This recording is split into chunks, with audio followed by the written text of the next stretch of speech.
Welcome back, brothers, to Warhammer. Tonight we're diving into the lore of when Sanguinius supposedly met the Silent King. Before we get to the madness, be sure to like and comment any videos and topics you want to see in the future. Be sure to subscribe from the Emperor. I want to thank you guys for the support. Y'all been killing it. Now, let's get into the madness. The stone beneath Baal did not welcome men. It endured them. It had endured rad storms, thirst, mutation, angelic war, the tread of ceramite boots, the prayers of dying sons, and the grinding patience of 10,000 years.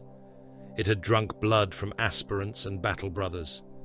It had been split by bombardment, sealed by artisans, hollowed by chapter serfs, warded by tech marines, and forgotten by lords who believed no vault could remain hidden beneath the fortress monastery of the Blood Angels. Inquisitor Lord Halvar Crane knew better. He had made a career from the sins men buried under sanctity. His descent began beneath reliquary chapels, where red-armored statues held marble blades over sarcophagi of honored dead. It continued through pressure doors banded in adamantium, past ossuaries stacked with yellowing bones, through corridors where devotional lumen globes burned behind crimson glass. The deeper they went, the older the stone became. The walls lost their imperial regularity. The arches narrowed. The Blood Angels' sigils became less polished, less pious, more savage. Teardrops were carved like wounds. Wings were etched like blades. Names became legion designations, then oaths, then warnings. Crane walked at the center of the kill team, wrapped in a long black coat, reinforced with mesh weave and hidden plates. His rosette hung at his throat on a chain of dull iron. His face was a ruin of age and discipline, its flesh drawn tight over hard bone, the sockets of his eyes filled with augmetics that clicked, dilated, and tasted the dark in spectral bands. The lenses painted the descent in layers of threat. Heat, radiation, residual machine code, dried blood so old it had become mineral. Before him moved 6 stormtroopers in sealed carapace, hellguns raised, their visors blank and their boots mag-locked to the dust-slick steps. Behind him came 2 more, then the hooded Lex mechanic thrall, bent beneath a reliquary data pack and a spinal loom of brass cables. Servo skulls orbited overhead, whispering Auspex returns in tight circles, their parchment streamers fluttering in air that had not moved since before many Imperial worlds knew the Emperor's name. "Radiation climbing," said Sergeant Vord through the Vox.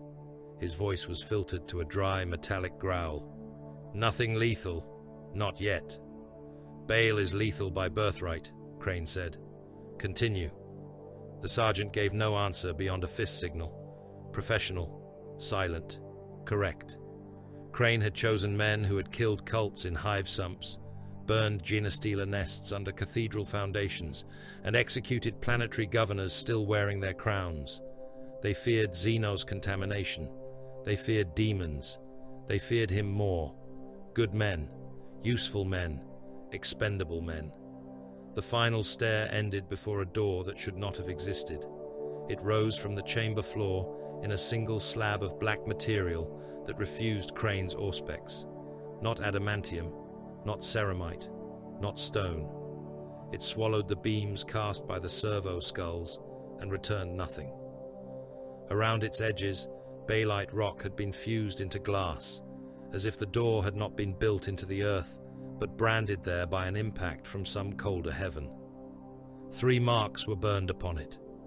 The first was the red teardrop of the 9th Legion, old in shape, lacking the later elegance of the chapter's heraldry. It had been cut deep and filled with something dark that might once have been blood. The second was a glyph Crane did not recognize at first, though his augmetics did. His left eye spasmed as cogitator script crawled across his vision, matching angles and dynastic patterns from forbidden Ordo Xenos archives. Necron, Royal Command Structure, Pre-Imperial Origin, High Threat Classification, Extreme Contamination Risk. The third mark had been burned across the first 2 with deliberate violence. An Imperial Aquila, crude and enormous, scorched so deeply into the door that parts of the black material had blistered. It looked less like a seal than a wound inflicted in anger. Someone had not wanted the teardrop and the alien glyph erased. Someone had wanted them punished. Crane stared at the marks for a long time. "No picked capture," he said. One of the servo skulls clicked in protest. Crane looked up. The skull dipped in instant submission and shut down its recording lens. "Lex Mechanic," Crane said. The hooded thrall shuffled forward. Its face was hidden behind a brass rebreather and a veil of red wax prayer strips. Its hands were long, pale, and ruined by interface sockets. It knelt before the door and unfolded its data spines with insect care. "Begin." The thrall pressed a trembling hand against the Necron glyph. The chamber changed. Lumen globes died behind them. The stairwell vanished into black. The stormtroopers tightened formation, hellguns rising. The servo skulls spun outward, Auspex veins deployed, bone jaws opening and closing in silent machine prayer. Green light bled from the glyph. Not shone, bled. It traced the door's angles in thin emerald veins, revealing inscriptions buried beneath the Imperial burn scar. Crane's augmetics struggled to focus. The script refused stillness. It shifted between High Gothic, Binharic, Legion ciphers, and alien geometry that made his jaw clench until his teeth ached. The Lex Mechanic made a wet sound behind its rebreather. "Speak," Crane ordered. "Layered kill code," the thrall whispered. Its voice was thin, scraped raw by machine use. Terran authority, Martian counterseals, Baelite bloodlocks, legionary command phrases, Xenos encryption beneath all. "Can you open it?" A pause. "Opening is not the correct word, Lord Inquisitor. The Archive is aware of us." Sergeant Vord shifted his aim toward the door. "Movement?" "No," said the thrall. "Attention." Crane's right eye clicked through magnification. "Then make it blind." The thrall extended a mechadendrite tipped with a needle of polished silver. It pierced a depression in the door beneath the teardrop sigil. For a moment, nothing happened. Then the thrall screamed. It was not a human scream. It had too much data in it, too many frequencies. Binharic shrieks burst from its vox grill while its spine arched hard enough to crack bone. Cables whipped from its data pack and plugged into ports that had not been visible a heartbeat earlier. The door drank the thrall's pain and answered through its mouth. "Authorization demanded." Crane stepped closer. "Inquisitor Lord Halvar Crane, Ordo Xenos. By the authority of the Holy Orders of the Emperor's Inquisition, by the seal of terror, by the rite of purge, I command compliance." The door's green veins became red. Authority recognized, authority despised, authority insufficient. Sergeant Vord muttered a curse. Crane did not look away from the door. Blood Angel's craft, arrogant even in stone. The Lex Mechanic's hands clawed at the floor. Fingernails split. Blood pattered onto black dust. The cables in its spine pulsed as hidden systems forced themselves through its nervous system. "Secondary title exposed," the thrall gasped. "Archive designation."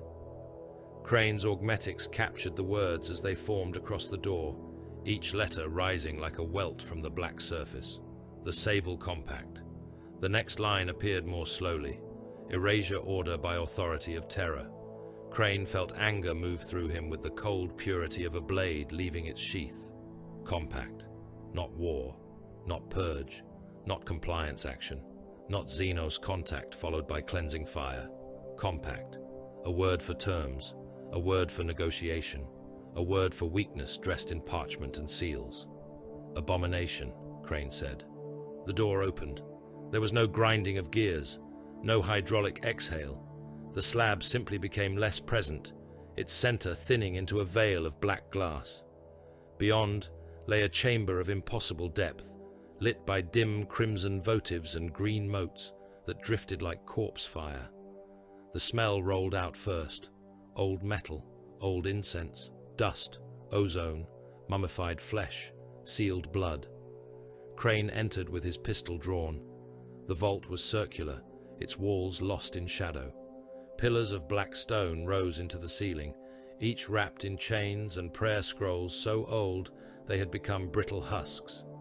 Data shrines stood between them in solemn rows. They were not Mechanicus work, not entirely. Human skulls had been fused into brass housings, their crowns opened, their brain cavities filled with crystal stacks and silver wire. Each skull wore a strip of crimson cloth across its brow. Each bore the carved blood drop of the 9th Legion. Blood angels dead, not discarded, enthroned, venerated. The stormtroopers spread out, weapons tracking the skull shrines.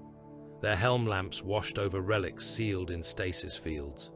A gauntlet of red ceramite with the fingers clawed away. A cracked and carmine blade suspended in amber light. A strip of wing feather vitrified into black glass, its barbs clotted with ancient blood. Human bones stripped so cleanly they looked sculpted, each vertebra peeled thin by Gorse disassembly. A cluster of Necron phase scarabs pinned in a stasis cube, their metal legs still twitching across millennia. Fragments of living metal lay beside space marine teeth, melted bolter casings, and a helm whose faceplate had been caved inward by a blow of terrifying strength. Crane looked at the relics and felt no awe, only disgust. "Record everything locally," he said. "No broadcast, no external vox until I order it." "Compliance," said Vord. The Lex mechanic crawled over the threshold behind them, dragging its data pack by the cables embedded in its spine. It wept machine oil from the corners of its eyes. Crane ignored it. Pain was a tool. Some tools broke during proper use. At the far end of the vault stood a dais. Upon it rested a cracked picked engine surrounded by dead servo skulls. They were ancient patterns, their casings marked with Legion-era blood drops and winged blades. Their eye sockets glowed faintly as Crane approached. His augmetics registered dormant weapon charges within their cranial housings. He stopped. "Sergeant." "Scene, Lord." "Destroy those skulls." The stormtroopers fired in disciplined sequence. Hellgun beams stabbed across the chamber. They struck empty air. The skulls were no longer on the dais. One appeared beside Trooper Malch's helm, as if dragged there by a hook through reality. Its jaw opened. A dead voice shrieked in Binharic and High Gothic at once. "Witnesses a contamination." The servo skull detonated. Malchus' helmet burst outward from the inside. The visor blew into glittering shards.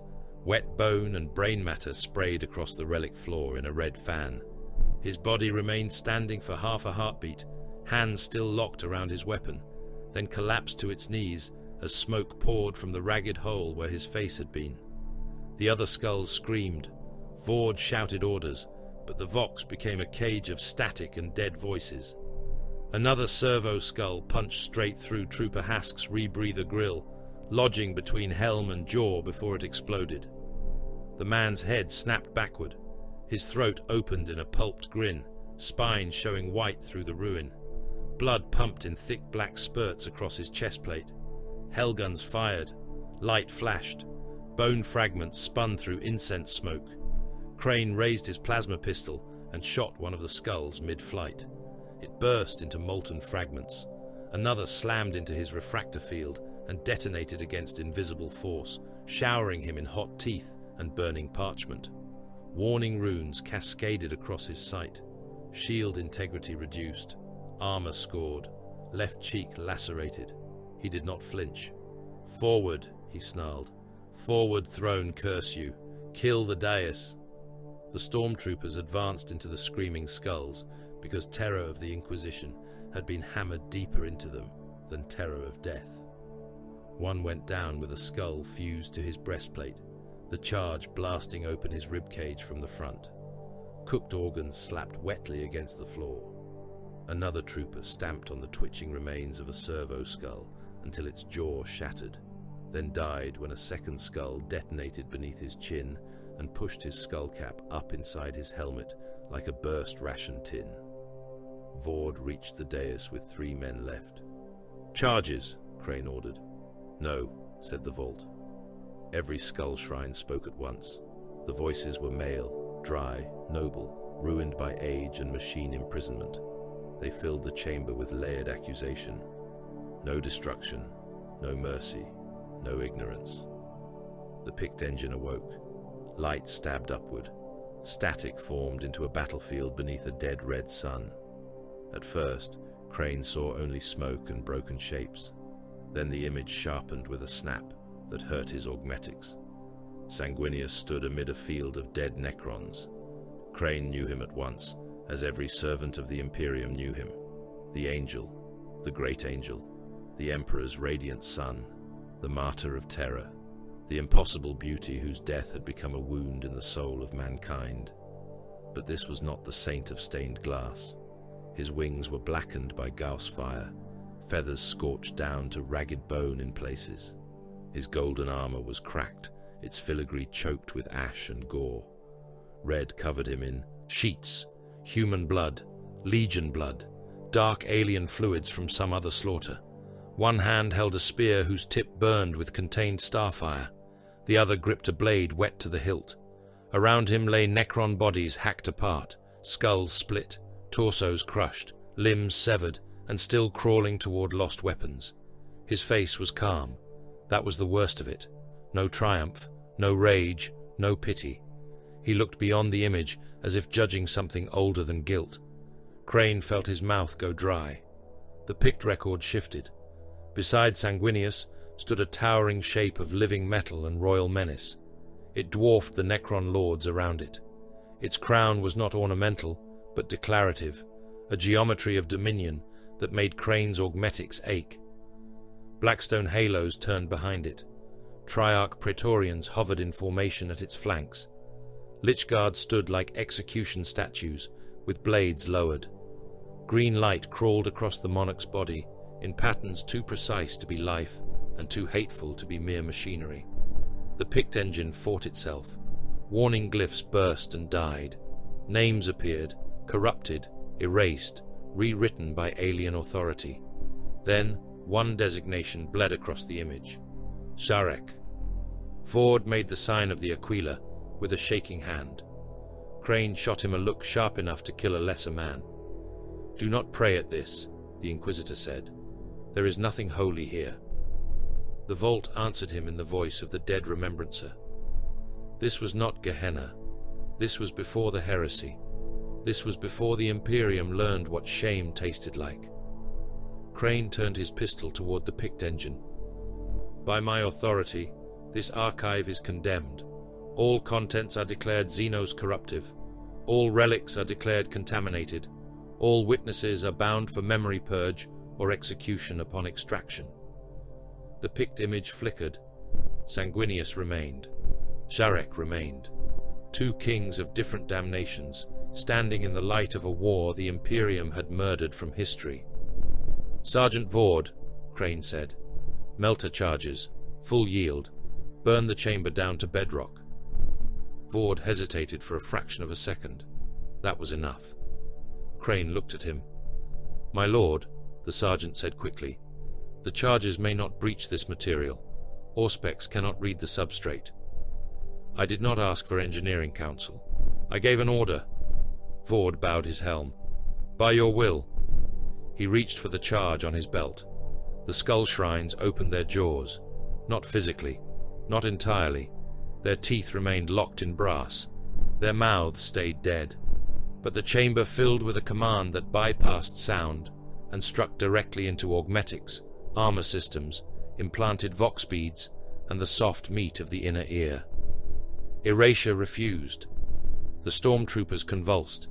Vord's visor filled with blood from within as capillaries burst across his eyes.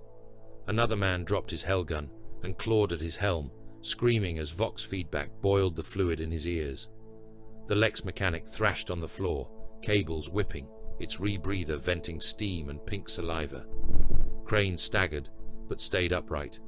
His augmetic eyes overloaded, throwing static ghosts across his sight. For one breath, he saw the vault as it had been sealed. Blood angels, in ancient warplate, carrying dead brothers into the dark. Tech Marines chanting rites with voices thickened by grief, a winged shadow standing at the threshold, while a command was given that no loyal son wished to obey. Then the vision passed. Crane spat blood onto the floor. "Terror," he hissed.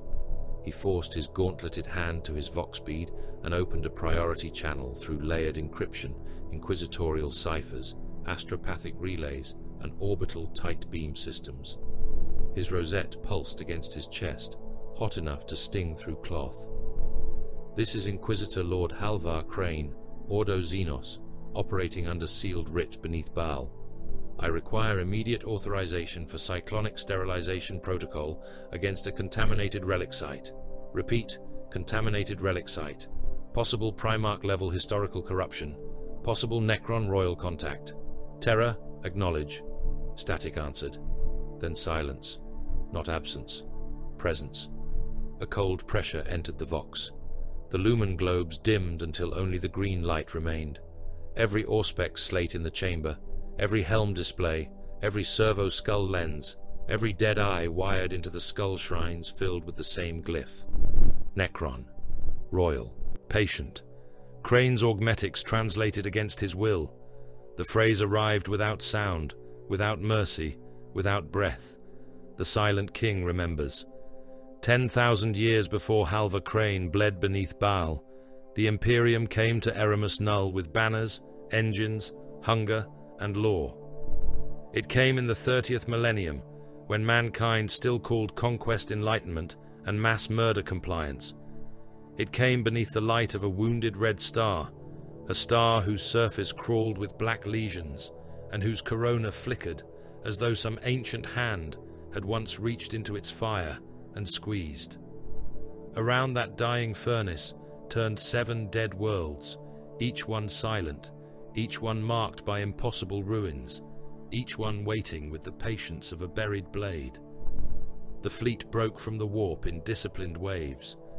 First came the outrider vessels, lean hunter frigates and fast auger ships, with their prows carved into spearheads and their Auspex masts spread like iron antlers. They tasted the system with machine senses and found no broadcast, no astropathic echo, no human signal, no prayer, no plea.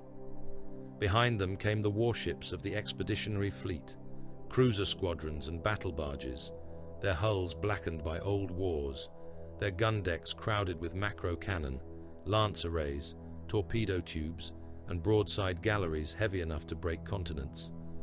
Void shields shimmered around them in layered halos, pale and blue against the red light. Then came the Red Tier. The flagship of the 9th Legion advanced like a cathedral dragged through the stars by wrath. Its crimson armor plating bore the scars of campaigns, whose names were already being turned into imperial lesson books. Golden statuary stood along its spine, angels with drawn swords, martyrs with open throats, warriors with wings of flame. Its prow was a killing edge, large enough to gut a city. Its launch bays yawned open and closed, like the mouths of beasts dreaming of slaughter. Around it moved the lesser vessels of the Blood Angels, escorts, strike cruisers, gunships chained into docking spines, stormbirds held in armored cradles, dropships sleeping in heat-baffled bays, and assault craft hungry for atmosphere. The 9th Legion had come in glory. Red plate, white wings, gold helms, black weapons, and the cold discipline of transhuman killers who had learned to make butchery beautiful. The rest of the Imperial host followed. Mechanicum arc vessels entered real space with hymns of static and furnace smoke, their hulls crowded with manufactorum towers, crane spires, data shrines, reactor stacks, and weapon batteries consecrated in Binharic cant. They carried magi, engine seers, Skitari cohorts, automata, grav crawlers, excavation engines, and enough sacred machinery to strip a world to its bones and bless the marrow. Their red priests watched Eramus Null through lenses of greed and piety. They saw ruins before they saw danger. They saw ancient mechanisms before they saw graves. Imperial army troop carriers translated in vast clusters, blunt and immense, their bellies swollen with soldiers, armor, artillery, ration stock, medici wagons, punishment cages, ammunition vaults, field chapels of the imperial truth, and men who had been told they marched beneath reason rather than faith. Solar auxiliar void transports drifted among them in hard formations, their disciplined crews already running assault calculations. Titan haulers came after, monstrous things with reinforced spines, each bearing god engines in stasis harnesses, warlords, reavers, warhounds, and the priestly hosts that fed them oil, plasma, ammunition, and devotion they pretended was not worship. Macro haulers crawled in the rear like iron moons. Their holds carried billions of lives that would never appear in any triumphal record. Indentured laborers, ammunition slaves, hull crawlers, corpse grinders, servitors with shaved skulls and dead eyes, beast stock packed in stink-dark pens, compliance administrators with seal cases and execution warrants, munitorum clerks, remembrancers permitted only where the truth had already been made safe, men born in ship corridors who had never seen a sky, men who would die in the dark because an order had moved across a slate and some distant officer had called their deaths acceptable expenditure. The Imperium had not arrived as an army. It had arrived as a moving civilization of conquest. On the command deck of the Red Tier, Sanguinius watched the dead system turn. The Strategium was vast, its vaulted ceiling lost in shadow and incense drift. Hololithic spheres hung above the central dais, each one rendering a world in ghostlight. Data streams fell around them in vertical sheets. Legion officers stood in ordered ranks. Army generals waited below the dais, sweating in dress armor polished for judgment. Mechanicum magi clicked and murmured behind copper masks, their mechadendrites writing prayers into the air. Servo skulls drifted between them, whispering coordinates and threat returns. Sanguinius stood apart from all of them, and somehow filled the chamber more completely than any army. His wings were folded at his back, white beneath the red gloom.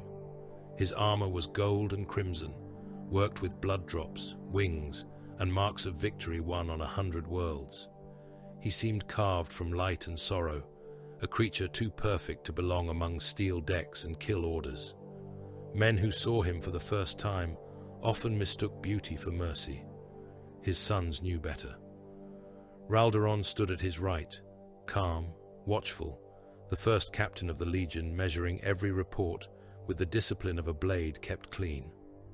Azkaelon stood near the Primarch's left shoulder, silent behind a golden helm, guardian and executioner both. Nasir Amit remained farther back, broad and brutal in red plate, his hands resting near weapons as if peace were an insult inflicted upon him. Other captains and line officers waited in disciplined silence. The hololiths rotated, 7 worlds, 7 tombs wearing the shape of planets. The outermost was a ball of grey ice split by black ridges that ran in perfect circles around its equator. The next had oceans turned to green glass. Another was a cinder globe whose night side glowed with buried geometry. The fourth was a dust world patterned with streets too exact to be natural. The fifth bore cyclopean ruins visible from orbit, towers without windows, avenues without habitation, plazas large enough to muster Titan legions. The sixth was cracked from pole to pole, its mantle exposed in cold scars. The seventh, closest to the wounded star, was black, smooth, and covered in pylon fields. That last world drew Sanguinius's gaze. Karen Sutek. The name had been assigned by the expedition's savants from fragments of dead glyphs recovered by probe impact. The Mechanicum disliked the name because it had not been sanctified by Martian taxonomy. The army liked it because soldiers always preferred a name for the thing that would kill them. A Magos drifted forward on suspensor limbs. His body had once been human, but only as an insult to the machine he had become. Brass ribs showed beneath red robes. His face was an arrangement of lenses, vents, and polished bone. "My Lord Primarch," the Mago said, his voice layered with vox clicks. The structures on the primary world exhibit non-human design principles of extreme antiquity.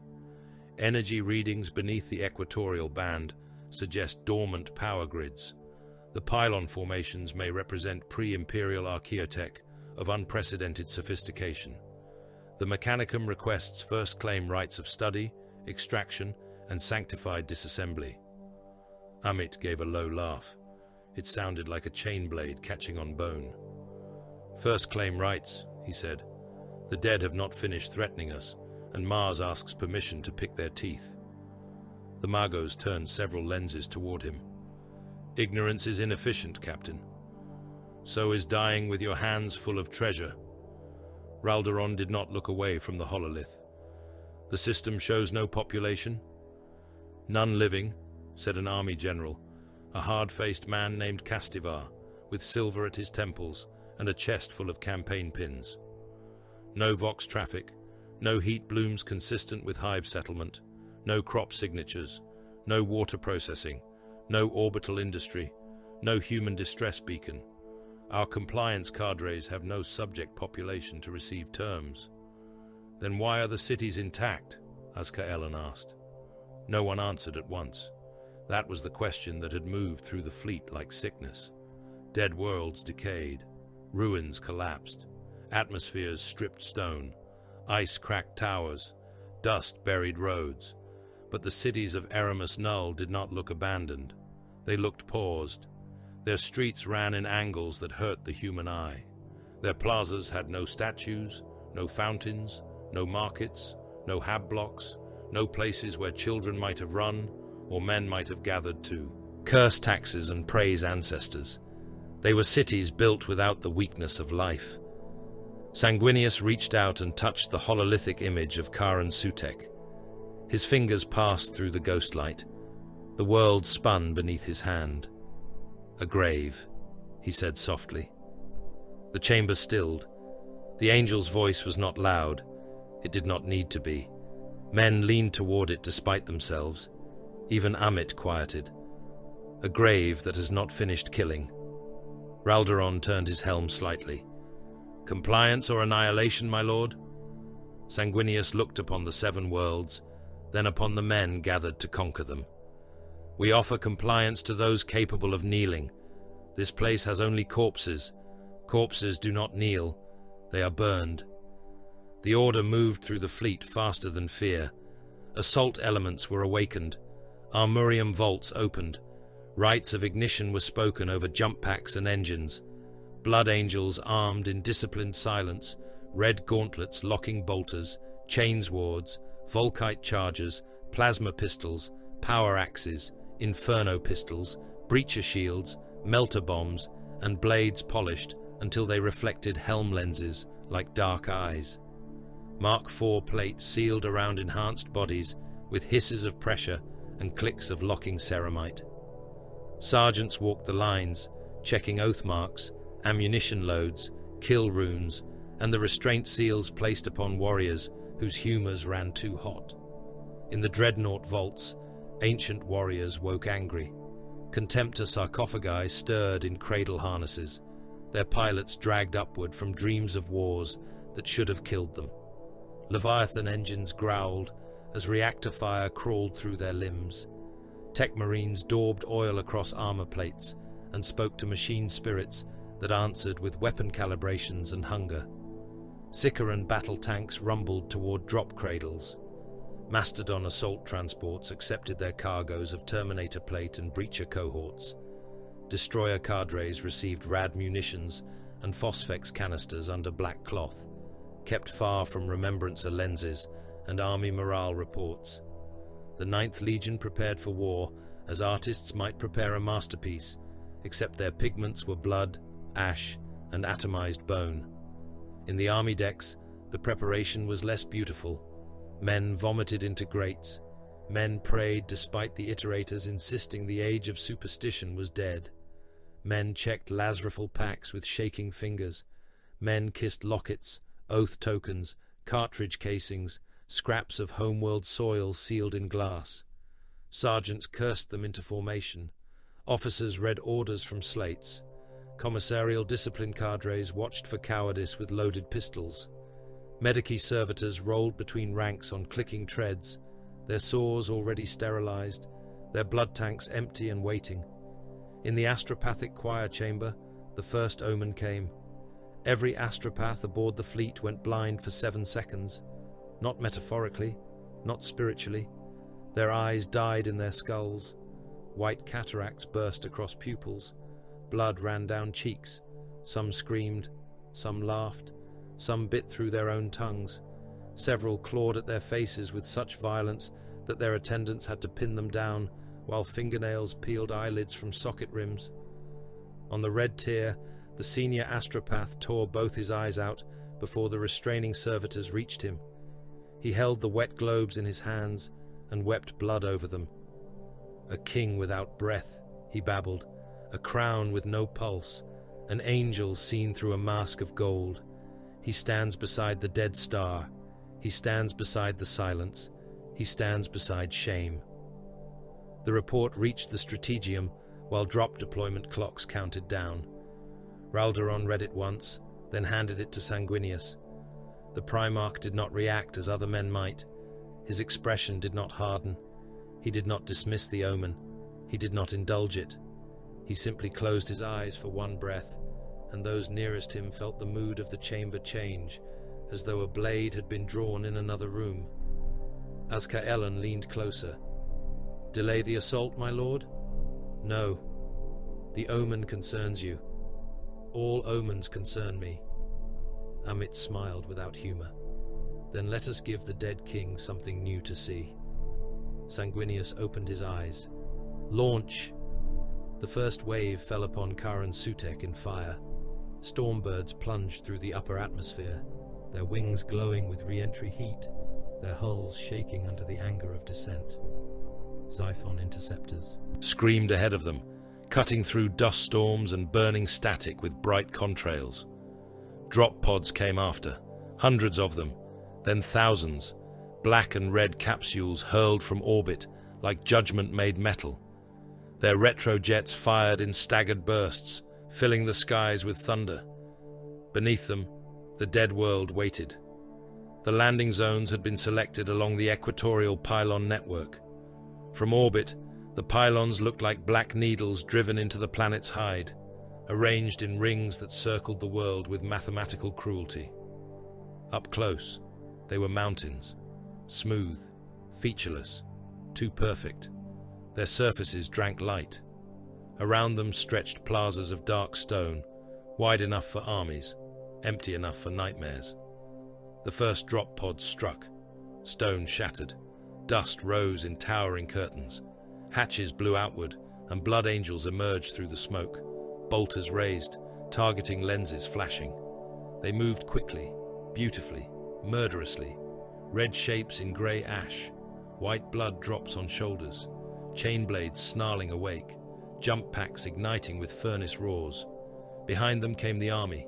Landing craft vomited tanks, artillery tractors, troop columns, command vox rigs, medici units, supply crawlers, and banners bearing the sigils of compliance. Solar auxiliary cohorts advanced in sealed void armor, disciplined behind shield lines and heavy last sections. Imperial army regiments spread across the ash in dense ranks, Lazrafals held at chest height, officers barking coordinates, Vox men repeating orders until their throats cracked. Iterator drones proclaimed the rational dominion of mankind over dead alien stone. The words sounded thin beneath the sky. Then the Titans landed. The first Warhound came down in a cradle of rockets and dust, its feet crushing a roadway that had endured longer than human civilization. It raised its weapon snout and screamed a war horn across the plain. Reavers followed, then a warlord engine descending from its hauler rig like a god being lowered into hell. Its princeps spoke through manifold linkages. Its moderati sang engine rights. Its plasma heart shook the ground. Men cheered because men had always mistaken size for salvation. Sanguinius descended last among the first wave. He did not fall in a pod. He came through the storm on white wings, armor burning gold in the red light, spear in hand, his sons rising around him on jump-pack flame. The sight of him passed through the mortal regiments like strong wine. Men straightened, men shouted. Men who had been afraid remembered they belonged to a species that made angels as weapons. The landing was triumphant. Bolter squads formed kill arcs around the pylons. Breacher units sealed approaches. Sicaran tanks rolled through ash with turret weapons tracking silent streets. Mastodons ground toward the nearest Cyclopean gate, their armored rams lowered. Mechanicum crawlers deployed survey claws and drilling rigs, while Magi whispered excitedly in Binharik. Servitors dragged cables across alien stone. Skitari placed sensor spikes into the ground. Army banners lifted in the poisoned wind. Sanguinius stood at the base of the nearest pylon and looked upward. Its summit vanished into the dust clouds. Its surface reflected nothing. He placed one gauntlet upon it. Cold moved through his armor. Not temperature, attention. Ralderon approached, his bolter mag locked to his thigh, his helm under one arm. The first perimeter is secure. No resistance, no movement. The Mechanicum requests permission to begin surface penetration. Denied, Sanguinius said. Ralderon did not question the word. For how long? Sanguinius lowered his hand from the pylon. Until I decide whether this world is asleep or pretending. Amit arrived with a squad of assault veterans at his back. His armor was already dust-scarred. He looked disappointed by the lack of enemies. Let Mars dig, he said. If something screams, we kill it. If nothing screams, Ralderon asked, then we dig deeper. Sanguinius looked across the landing fields. Millions of men were advancing beneath the red star. Gunships roared overhead. Titans strode through ash. Blood angels moved between alien ruins with the discipline of hunting cats. The first compliance towers were being assembled, absurd things in that dead place, as if parchment and seals could claim stones older than Terra's oldest lies. Beneath them, miles below the crust, green stars opened in the dark. They opened one by one across vaults without air, across sepulchres without prayer, across halls where metal bodies hung in perfect ranks. Ancient command chains stirred. Resurrection protocols crawled through sleeping dynasties. Canoptech things unfolded limbs finer than needles. Tomb mines tasted pressure, heat, intrusion, blood, and the chemical stink of living flesh. No alarm sounded. No panic moved through the crypts. The dead did not wake as frightened men wake. They woke with patience. The first sign of awakening was not sound. It was geometry. Across the ash plains of Karan Sutek, the streets changed shape. Men saw it and denied what their eyes told them. They had marched through dead avenues only moments before, their boots grinding alien dust into the seams of old stone, their formation markers bright against the grey world. The roads had been straight then. The plazas had been empty. The pylon shadows had fallen in long black spears beneath the wounded red sun. Then the avenues folded, not physically, not with the honest violence of collapsing masonry, but with the impossible obedience of a machine remembering its true configuration. Stone slabs sank without grinding. Walls that had been seamless split along green seams. Plazas opened into shafts whose depths swallowed light.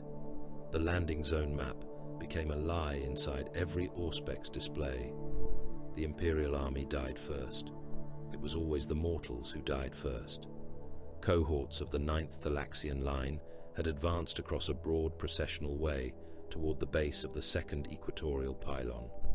They moved in good order, lasrifles angled forward, heavy weapon teams spaced by regulation, officers behind the front rank, discipline monitors farther back with pistols ready for cowards.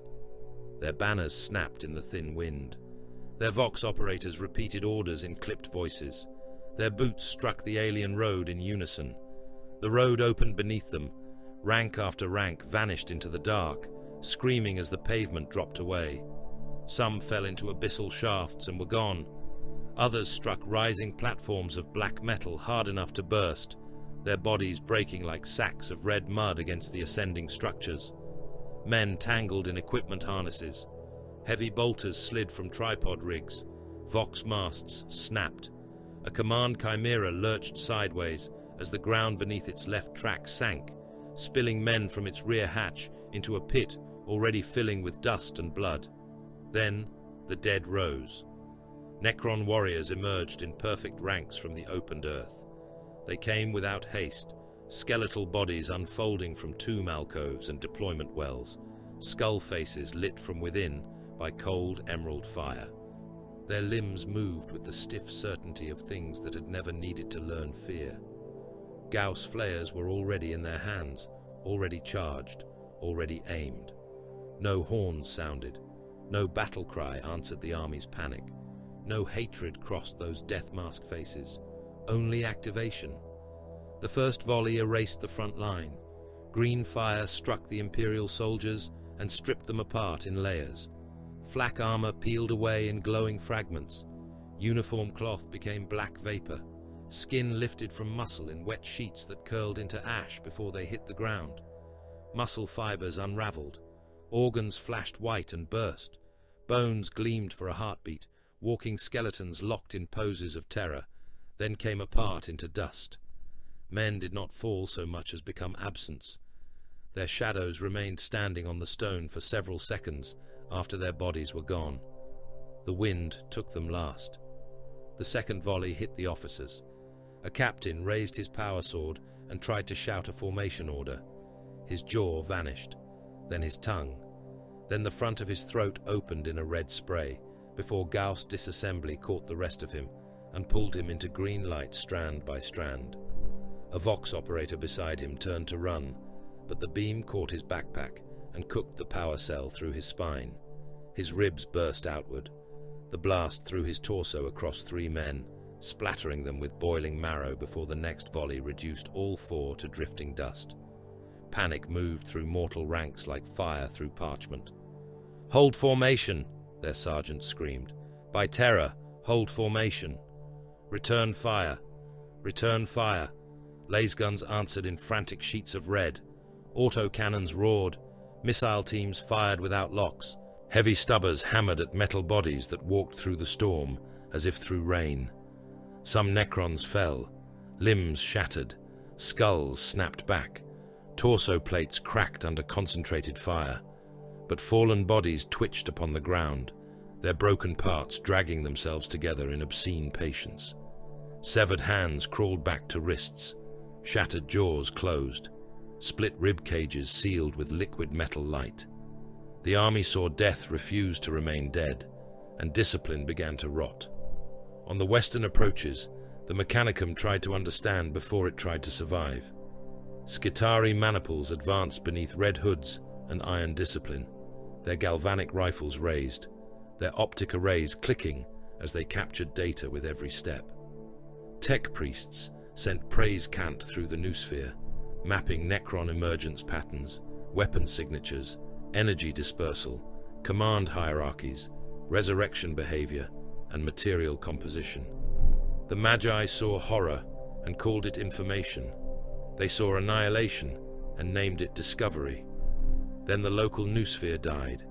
It was not jammed, it was murdered. Necron code passed through the invisible lattice like a blade through a throat.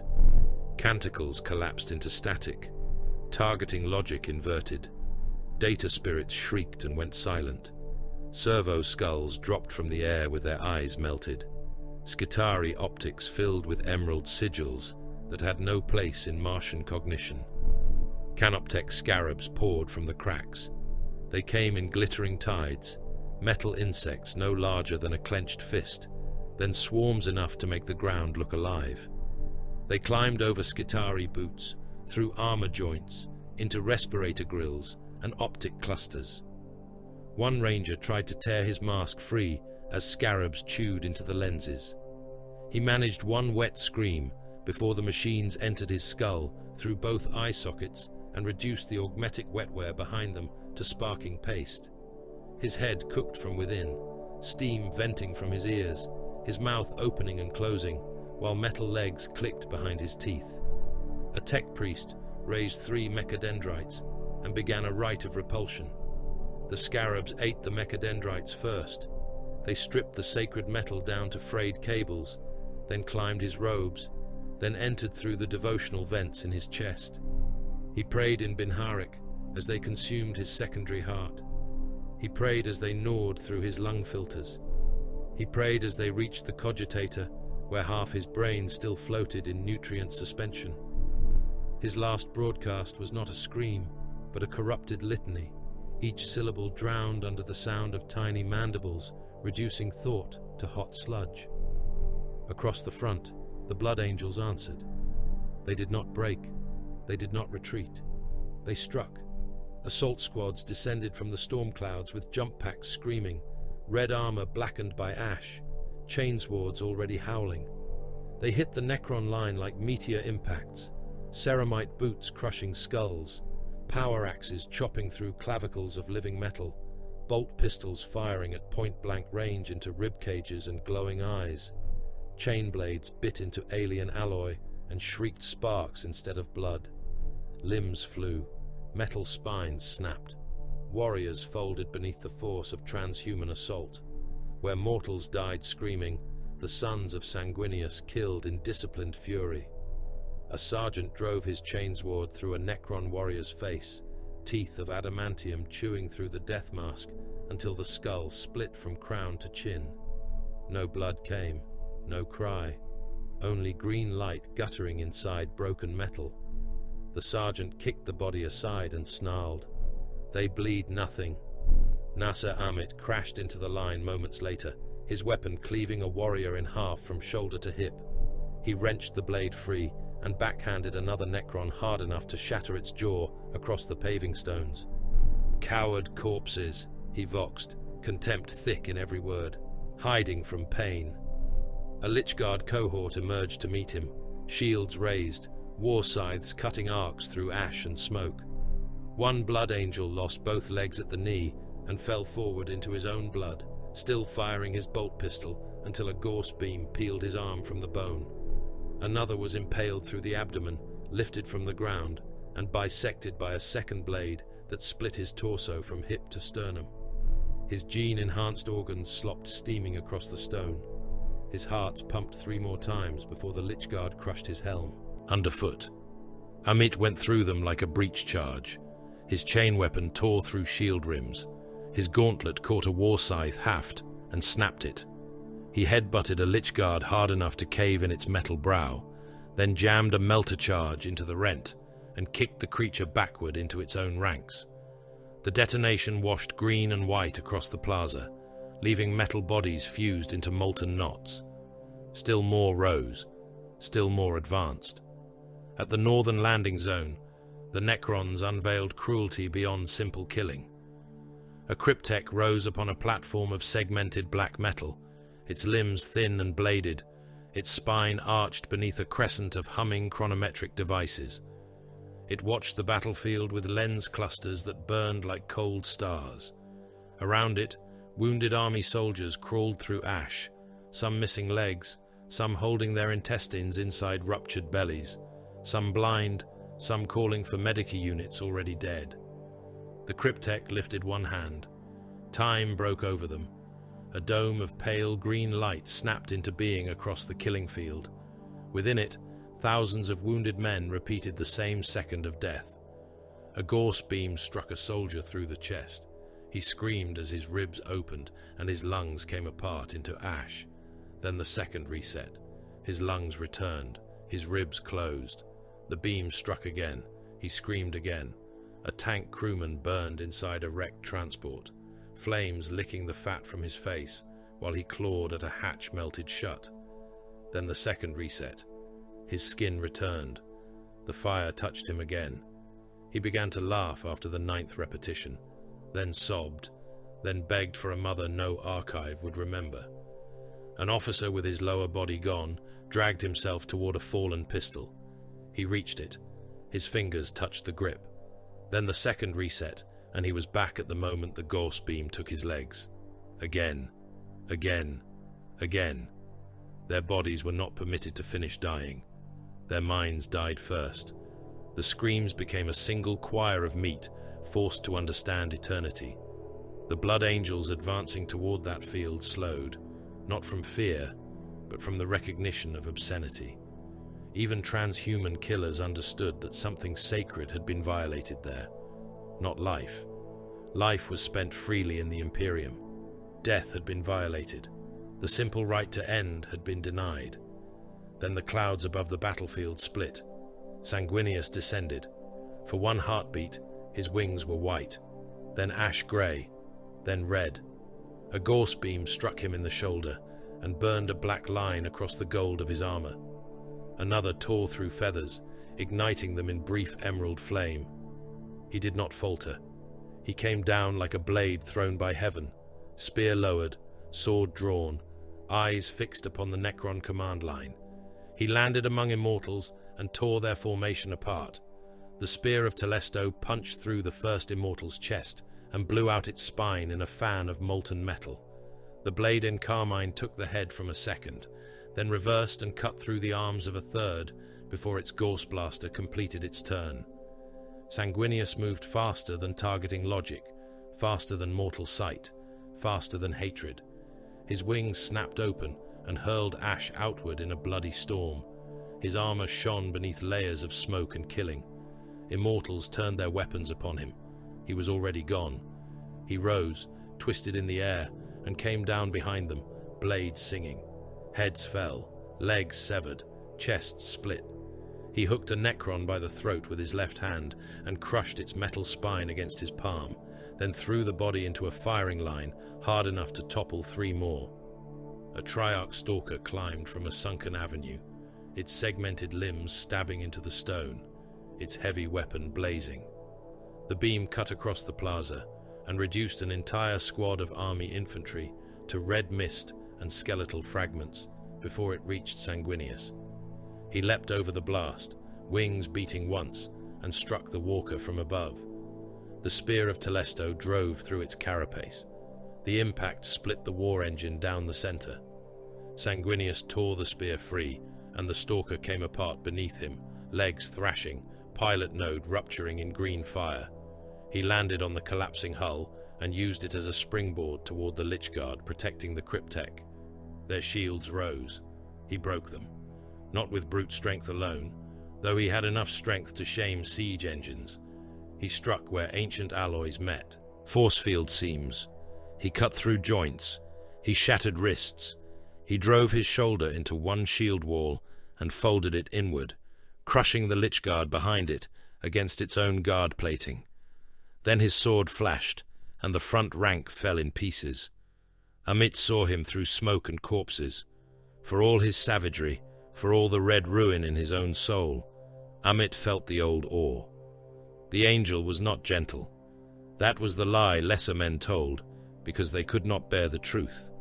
Sanguinius was grace harnessed to massacre. He made slaughter look ordained. He could smile at a dying mortal and make the man believe his death had meaning, then turn and order 10,000 more into fire because meaning did not win wars. He was beautiful because the Emperor had made beauty into a weapon and given it wings.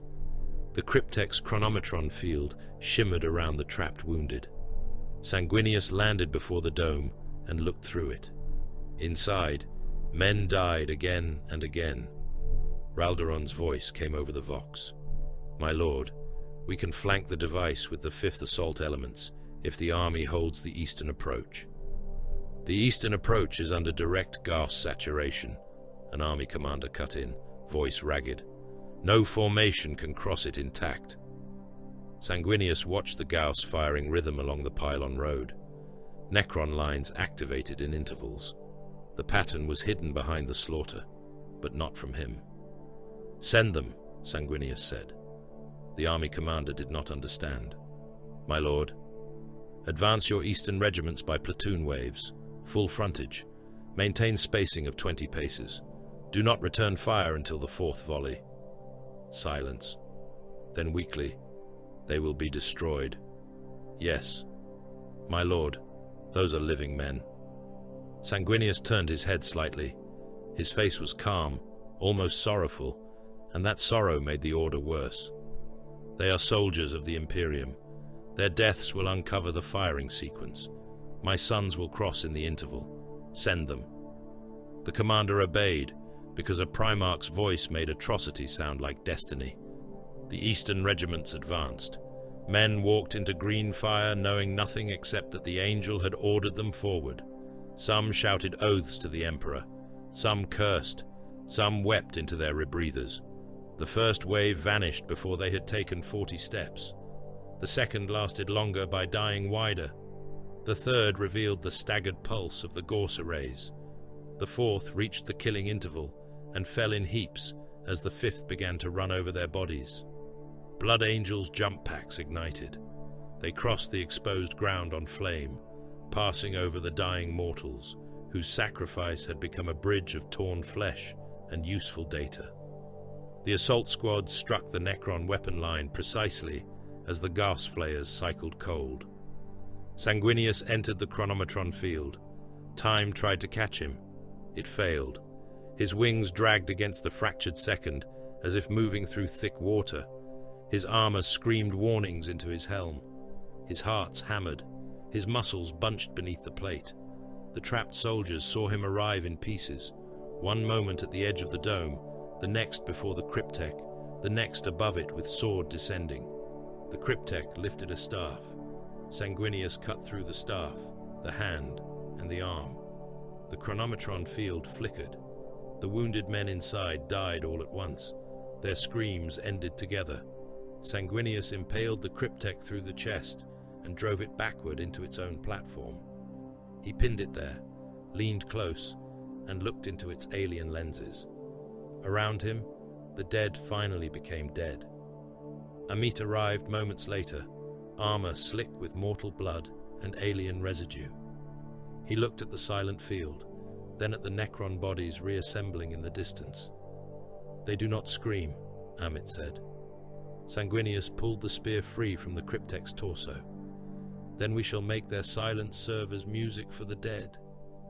A Necron lord emerged from behind the shattered Lich Guard, taller than the warriors, its body engraved with dynastic marks, a resurrection orb burning in one clawed hand. It came at Sanguinius without haste. Its war scythe cut a crescent through the air, sharp enough to split a battle tank's armor. The angel met it with the blade in carmine. The first clash cracked stone. The second burst the lord's shoulder plating. The third drove the Necron back. Sanguinius moved inside the reach of the war scythe, struck with the pommel of his blade, then spun the spear of Telesto under the lord's guard. The spear punched through the Necron's chest and out through its back, still carrying the force of the Primarch's charge. Sanguinius drove forward, wings beating once, and pinned the lord to the face of its own command monolith. Living metal split. Green fire poured from the wound. The lord's limbs spasmed. Its crown of black metal cracked. Sanguinius placed one boot against its torso and twisted the spear deeper until the monolith behind it fractured from the pressure. For a moment, the battlefield seemed to breathe. The Necron line paused. The army cheered through bloody mouths. The Blood Angels advanced over piles of their own dead and the ashes of men who had never known why they had been spent. Then the Lord moved beneath Sanguinius's boot. Its broken hands rose. Its split face repaired itself in crawling seams. The chest around the spear tried to close despite the weapon still impaling it. One shattered eye socket reignited with emerald light. It looked up at the angel. Not afraid. Never afraid. The resurrection orb in its hand pulsed once, casting a glyph into the heavens, through the dead air, through the dust storm, through the watching systems buried beneath the crust, and beyond the world itself. Sanguinius saw the translation form across captured auger feeds and alien light. Royal intervention required.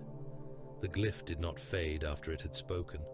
It remained above the battlefield, like a wound cut into the sky, emerald and absolute, its alien geometry burning through smoke, ash, and the static haze of dying Vox traffic. Every Imperial auspex that still functioned recorded it. Every Blood Angel helm display caught it for a fraction of a heartbeat before Legion machine spirits tried to reject the Xeno's intrusion. The army saw only light and felt only dread. The Mechanicum saw royal command architecture of impossible refinement and began to pray through clenched metal teeth. Sanguinius stood with one boot still planted against the Necron Lord's re-knitting chest. The spear of Telesto pinned the creature to its monolith. Living metal crawled around the weapon haft, trying to seal. The Lord's broken face had already repaired enough to stare back at him. No anger, no fear, no plea. Its eye sockets burned with the same cold patience as the glyph overhead. The angel twisted the spear. The Lord's torso split open again. Green fire bled through its ribs. Still it did not scream. Around them, the battle continued to devour itself. The Blood Angels pushed deeper into Karen Sutek, through streets that had become avenues of slaughter. Every advance bought ground that refused to stay won. A plaza would be taken by bolter fire and blade work, its Necron defenders hacked apart and scattered across black stone. Then, minutes later, fingers would twitch, skulls would drag themselves toward necks, limbs would crawl through the ash. A warrior cut into 6 pieces would become 3 pieces, then 2, then whole, rising once more with its gorse flare already seeking a target. The 9th Legion adapted with brutal efficiency. Meltagons were brought forward. Volkite chargers burned metal bodies white from within. Plasma squads fired until their coils screamed. Dreadnoughts stamped broken Necrons into the stone and ordered serfs to drag the fragments into stasis coffins. Tech Marines sealed the coffins with rites of contempt, not reverence, while scarlet-armored breaches stood over them with weapons ready. If the Xenos could not be killed cleanly, it would be caged in pieces. Even that was not enough. Resurrection crypts yawned open beneath the roads. Blackstone plazas unfolded into deployment wells. Tomb avenues extended farther than the topography allowed, as if the city was not a city, but a weapon deciding how much of itself to reveal.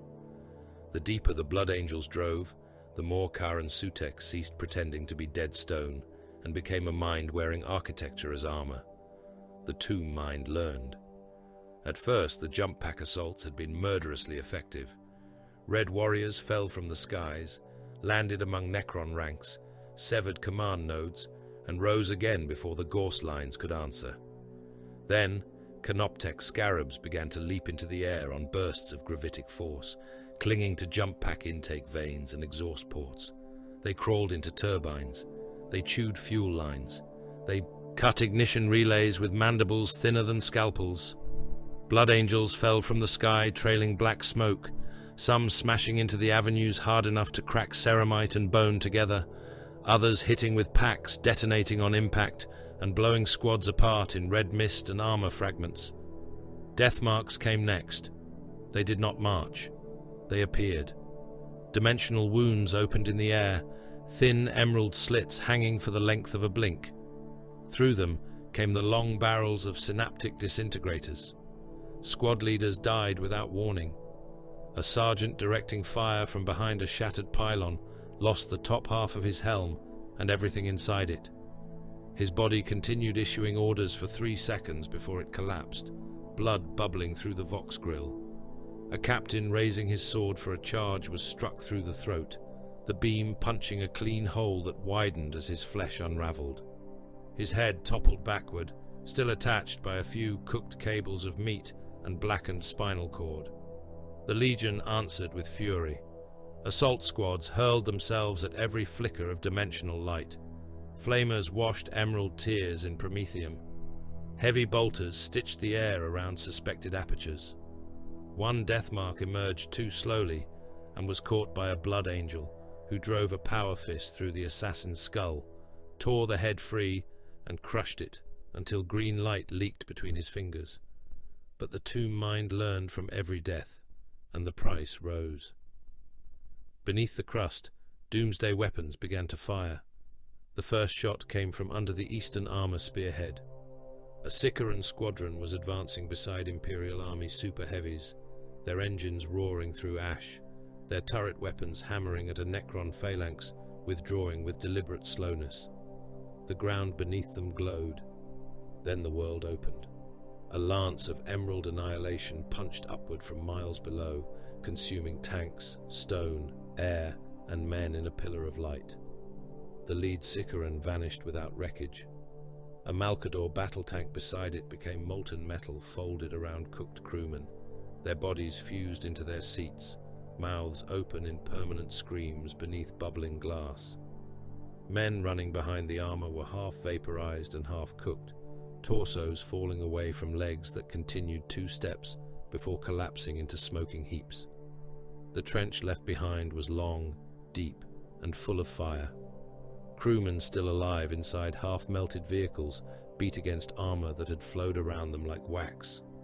One driver's face pressed through a softened vision slit, skin blistered, teeth exposed, eyes boiled white. He made no words, only a raw bubbling sound, until a blood angel leaned down and ended him with a bolt round through the skull. The Imperial army began to name the enemy. The second death. It passed from squad to squad, whispered through rebreathers, carved into terror. Men could understand the first death. A lass wound, a shell burst, a blade in the guts, a fever, a commissarial pistol at the back of the head. The first death belonged to the species. It had weight and stink and heat. It left bodies for burial or burning. The second death left shadows. The second death rose again. The second death did not hate them enough to make dying personal. Some regiments broke. Not all. Not most. Enough. On the southern approach, a line company of the Dalmor 13th turned from the Gauss storm after watching 3 platoons erased in silence. Their captain tried to rally them and was trampled. Men threw away las rifles. Men tore off helms to breathe air that tasted of metal and ash. Men ran until commissariat officers stepped from behind supply crawlers and opened fire with bolt pistols and execution carbines. The first deserter lost his chest in a red burst. The second had the back of his head blown through his face. The third fell screaming with both knees shattered before a discipline officer walked over and put a round into his mouth. The rest stopped running. They turned back toward the Necrons. Fear of the second death was great. Fear of Imperial law was closer. Above them all, Sanguinius killed. To the Necrons, if such things possessed anything that could be called perception, he became an anomaly of unacceptable violence. Their targeting arrays tracked mass, heat, kinetic signature, probable strike paths, organ placement, weapon arcs. Every calculation failed. He moved through them with predictive grace that made logic bleed. A war scythe descended toward his shoulder and struck only feathers. A Gauss flare aligned with his heart and found him already behind the firer. A Lichguard shield locked to intercept his blade, and he struck instead with his wing joint, staggering the Guardian before driving the blade and carmine through its spine. His beauty was not softness, it was camouflage for horror. Ash swirled from his wings like funeral snow. Blood smoked across his armor. He crushed skulls beneath his hands and boots. He ripped command cores from living metal torsos, fingers closing around glowing mechanisms and tearing them free in sprays of green fire. He killed with the calm of a priest conducting rites over a sacred altar. There was no wasted motion, no indulgence, no roar to comfort mortal witnesses into believing this was rage. It was work. Red work. A Necron overlord strode to meet him beneath a black archway carved with dynastic script. Its blade hummed with phase energy. Its crown shone cold beneath the dead sun. Around it marched Immortals and Lichguard in perfect formation. Sanguinius did not slow. The Immortals fired. He passed through the storm by inches, one beam scoring his breastplate, another slicing feathers from his left wing. He struck the first Lichguard shield with the spear and split it from rim to rim. His sword took the Guardian's head. He turned the falling body into a barrier against the next volley, then hurled it hard enough to flatten two Immortals against the arch. The Overlord swung. Sanguinius caught the phase blade against the blade and carmine. The impact threw emerald sparks across his face. He looked almost serene as he broke the bind, stepped inside the Overlord's reach, and drove his forehead into the Xenos monarch's face. Living metal buckled inward. Before it could recover, the angel stabbed upward beneath its ribcage and tore the spear out through its shoulder. The Overlord fell in pieces. Sanguinius stepped over it before the parts stopped moving. Behind him, the Legion's nobility cracked. It did not shatter, not yet, but fissures opened beneath the gold and red and white. The sons of Sanguinius had come to war as exemplars, warrior artists, angels of compliance whose perfection had been displayed before human worlds as proof of the Emperor's dream. Karen Sutek stripped art away. It gave them enemies that would not bleed and humans who would not stop bleeding. It gave them silence where screams should have been. It gave them endless corpses made from metal and too many corpses made from flesh. The Red Thirst whispered. A sergeant named Aphael took a gauss cut across his helm during the assault through a resurrection crypt. The beam split the faceplate and opened his cheek from the corner of his mouth to the ear. At the same moment, a warrior beside him, Brother Orontes, took a flare beam through the throat. The wound opened wide, arterial blood pulsing hot into the confined space between them. It sprayed across Aphael's broken helm and ran through the crack against his lips. Aphael froze, only for a breath. Then he drank. His tongue pushed through broken teeth and tasted his brother's blood inside his own helm. His eyes dilated behind shattered lenses. His breathing became a wet growl. When the next Necron advanced, Aphael threw away his bolter and met it with his bare hands, forcing its gorse flare aside, biting through the seals of his own ruined mouthguard as he drove his combat blade into the metal throat again and again. No reprimand came. Not then. Not with the crypt still full of enemies and Orontes pumping his life out onto the floor. Amit saw it and said nothing. Later, perhaps, someone would speak of control. Later, perhaps, Ralderon would record the breach, and Azka Ellen would watch the ranks for signs of worsening hunger. Later belonged to men who lived long enough to pretend discipline was clean. Now there was only the red work. In the middle of the advance, Sanguinius stopped.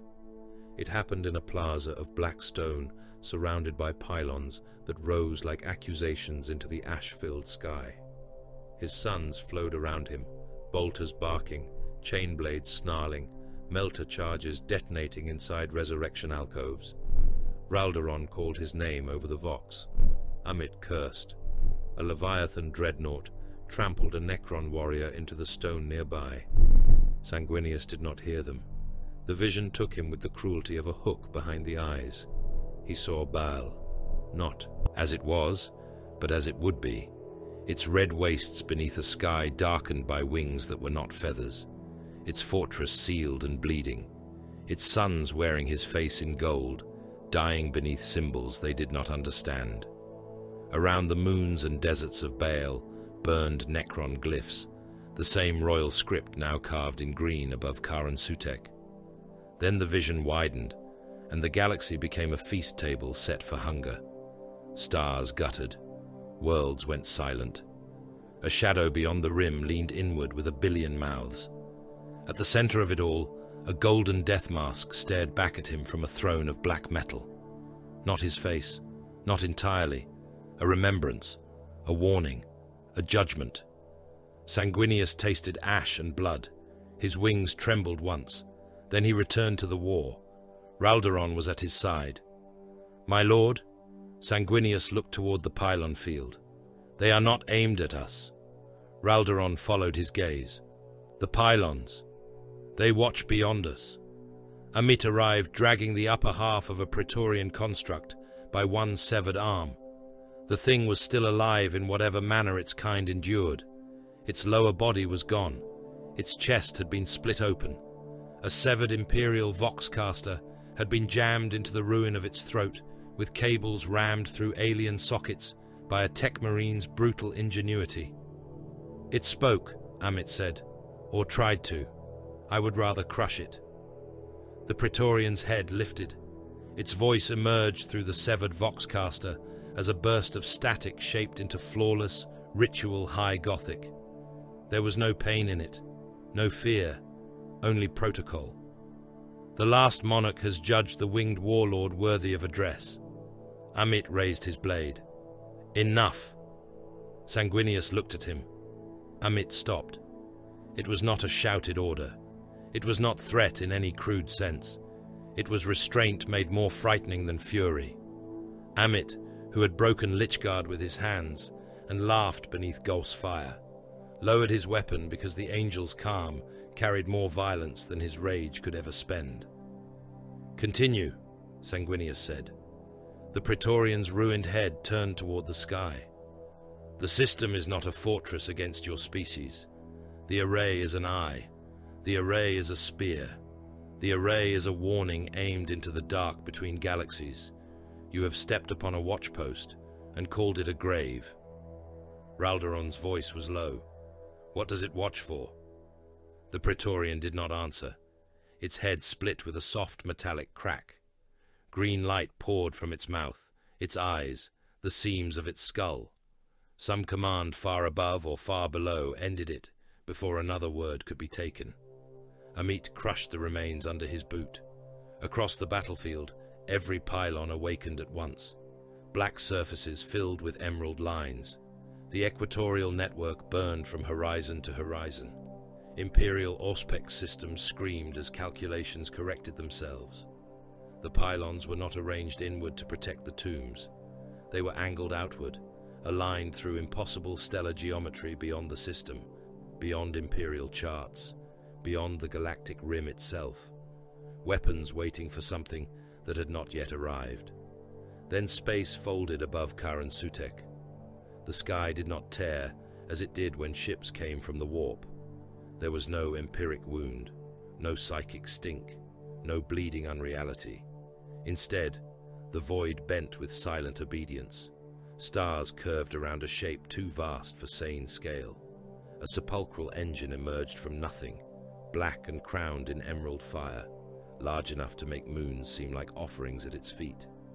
Around it came crescent warships in perfect ranks, tombcraft, harvest engines, monolith barges, endless formations of Necron vessels sliding into real space with the patience of executioners entering a condemned cell. The fighting below faltered. For the first time since the tomb had awakened, the Necrons on the ground stopped advancing. They turned as one toward the sky. Sanguinius looked up through ash, blood, and drifting feathers.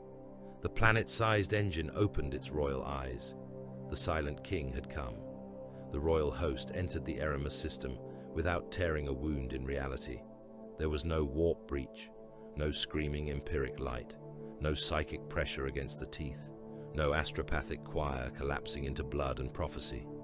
The void simply accepted that impossible mass now occupied it, and the laws of real space bent around the arrival as lesser things bent before kings. Aboard the red tier, the augur shrines went. Mad. Servitors locked into their thrones spasmed until their spines snapped against restraint clamps. Auspex adepts tore parchment readouts from brass mouths and watched the ink rearrange itself into numbers that contradicted mass, distance, and velocity in the same breath. Cogitators shrieked binary nonsense.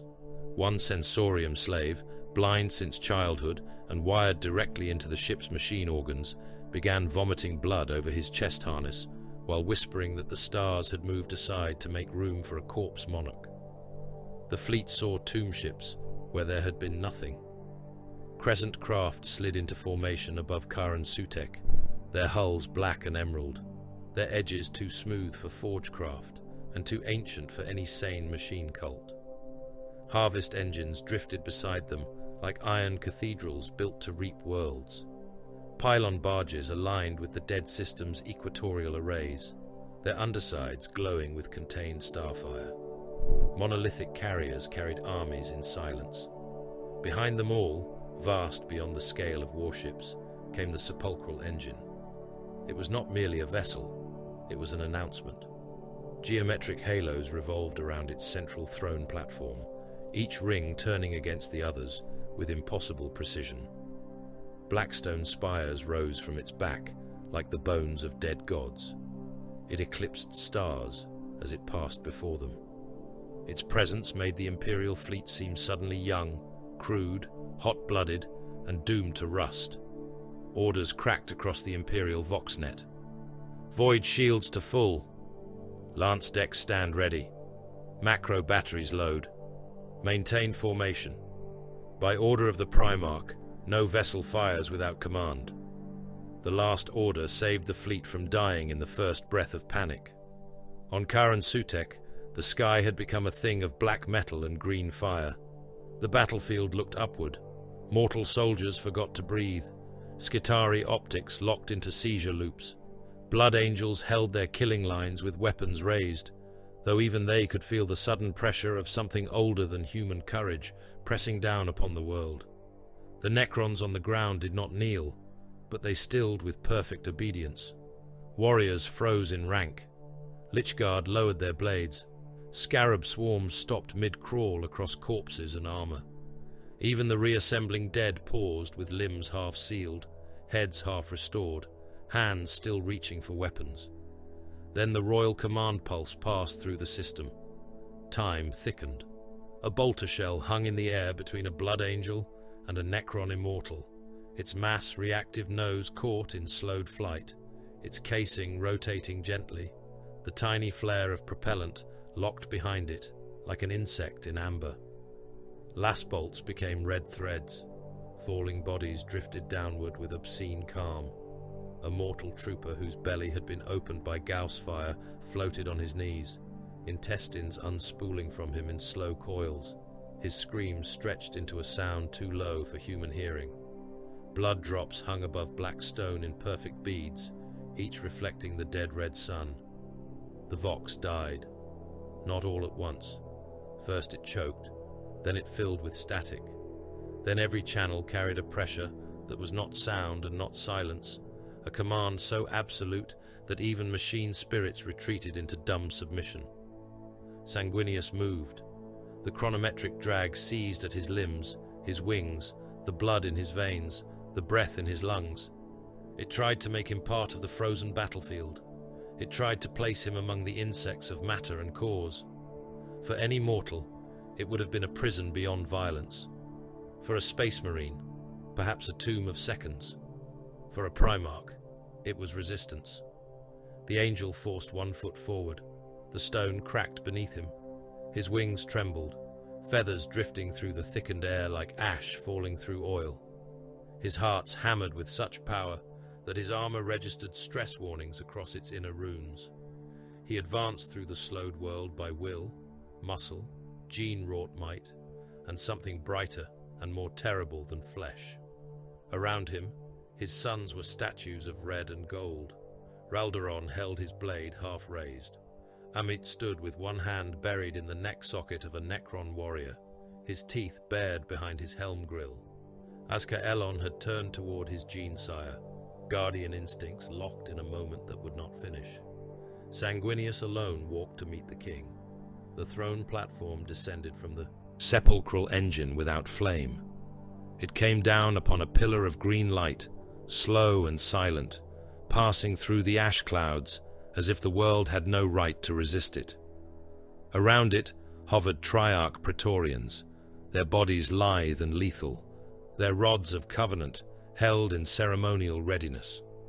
Lychguard formed a royal wall beneath them, shields angled outward, war scythes lowered but not yet raised. Canoptek constructs unfolded around the platform like living ornaments, all blades, lenses, and patient murder. At the center stood Szarekh. The silent king did not speak. He did not bow. He did not gesture in greeting.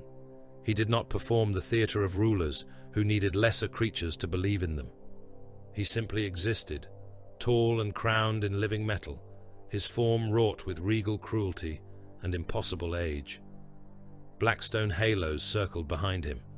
Emerald fire burned within the royal frame of his body. His face was a death mask given sovereignty, expressionless and unbearable. Sanguinius had stood before tyrants, conquerors, priest-kings, machine overlords, and beasts worshipped by worlds. None had carried silence like this. Szarekh's silence was not emptiness. It was judgment withheld. It was dominion without breath. It was the weight of a species that had murdered its own souls and still considered itself fit to rule the dark. Beside the throne platform, a Praetorian herald descended a pace lower than his master. Its body was slimmer than the Lich Guard, its head crowned with ceremonial veins, its chest marked with glyphs that pulsed in time with the royal halos. When it spoke, the words emerged in flawless high Gothic, polished and cold. The silent king grants translation of intent. You are permitted comprehension. Sanguinius stopped before the platform. The chronometric drag still clung to him, but he stood upright beneath it. Blood ran from a cut along his cheek, where a Gauss beam had kissed him earlier, moving slowly down his face like red glass. "Xenos monarch," he said. The herald inclined its head by the smallest degree. Szarekh remained still. The silent king recognizes the engineered prince of the transient species.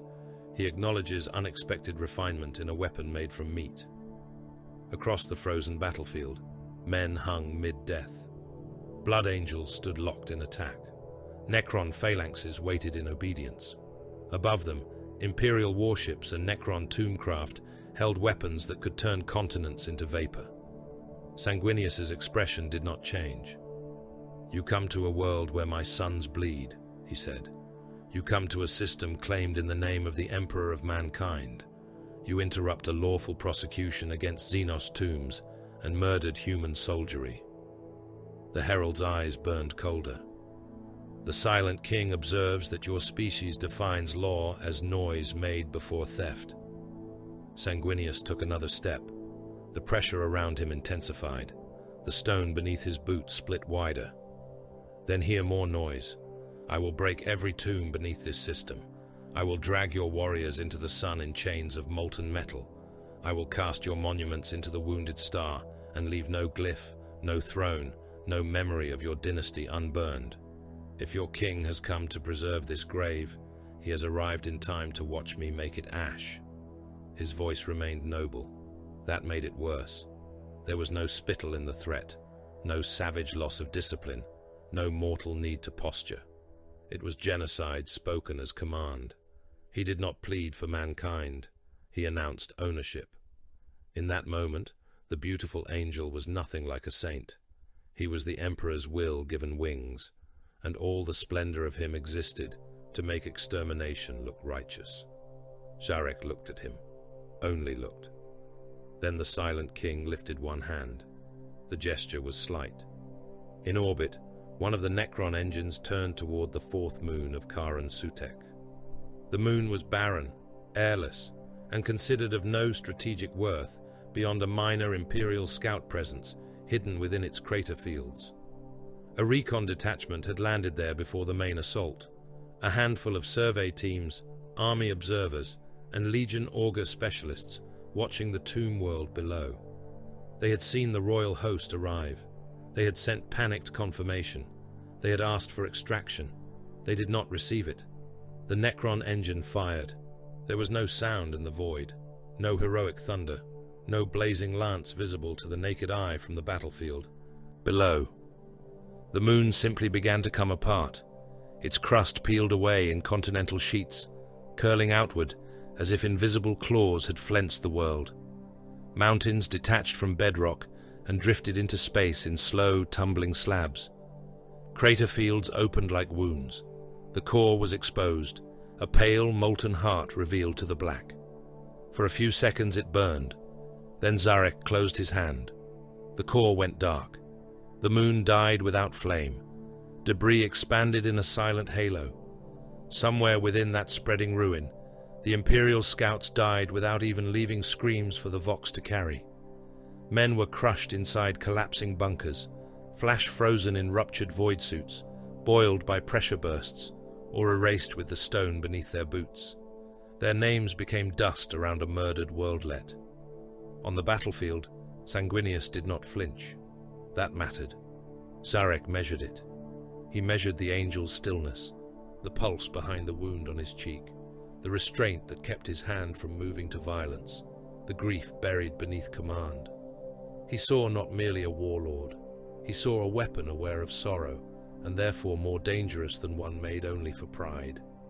Sanguinius measured the king in return. He had threatened monarchs before. Most answered with anger, some with fear hidden beneath insult, a few with courage. Szarekh answered by killing a moon, because demonstration was more efficient than argument.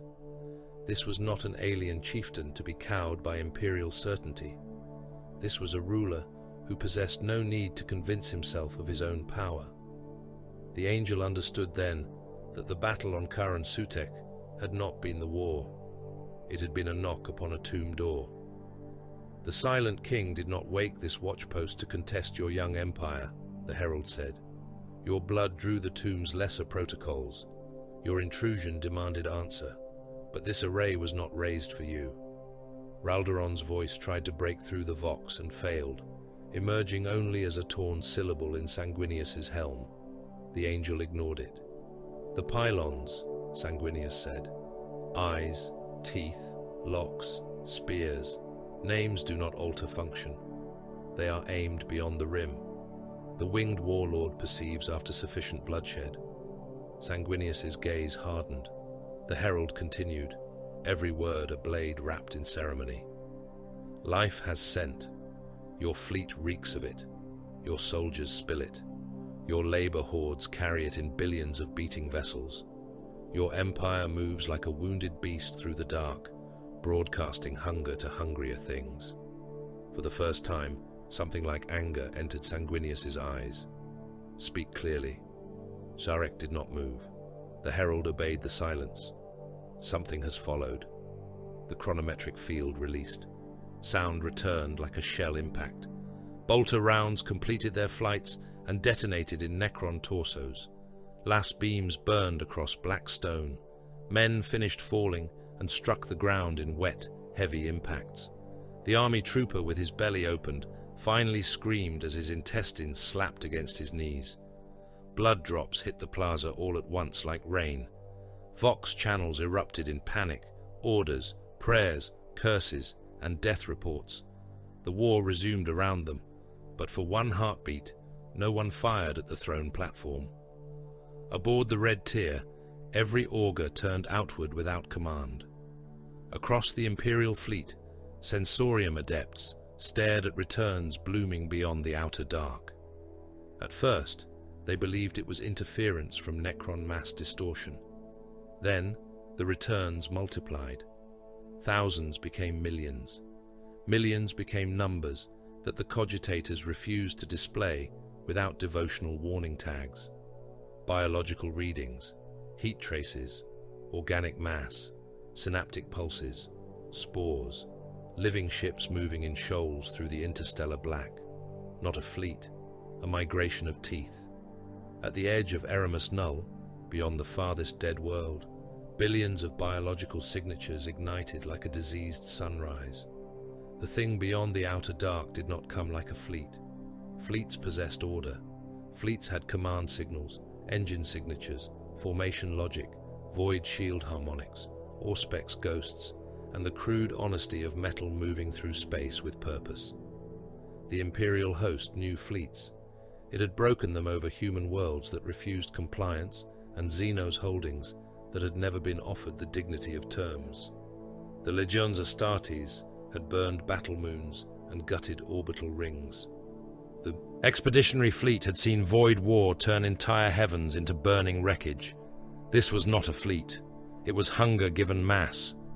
The first biovessels crossed the system boundary in a drifting sprawl of chitin, horn, tendon, and swollen organs pulsing with internal fire. They came without translation flare and without engine wake. Some moved by venting clouds of heated gas from sphincter ports along their flanks. Others swam through the void on membranous fins wider than hive cities. Larger shapes pulled smaller ones in their wake. Vast carcass-colored leviathans surrounded by shoals of spined escorts and cyst-swollen sacs pregnant with spores. Aboard the Red Tier, the augur priests could not agree what they were seeing. Their instruments marked the contact as organic, then impossible, then contaminated, then insufficiently categorized. Cogitators offered comparisons to void whales, Xenos bioships, migratory weapon organisms, plague matter, and demon flesh, before rejecting every answer in cascading red warnings. No imperial classification held the truth. The archived lexicons of the Great Crusade had no name for what entered Eramus Null. Mankind had not yet learned the word that would one day become a curse screamed across dying sectors. Szarekh knew. He had seen the dark between galaxies. He had traveled through gulfs where no star warmed the void and no living world sang into emptiness.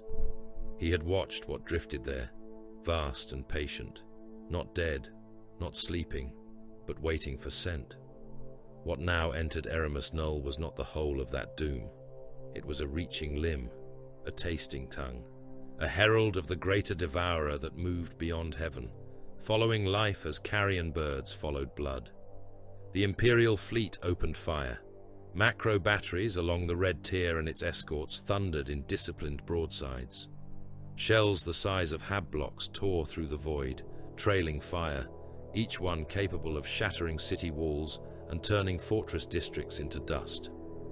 Lance decks stabbed beams of white sunfire through the black. Torpedoes streaked away in armored packs, their warheads armed with plasma, melter fury, and sanctified atomic violence. Smaller ships angled hard, bringing broadside galleries to bear.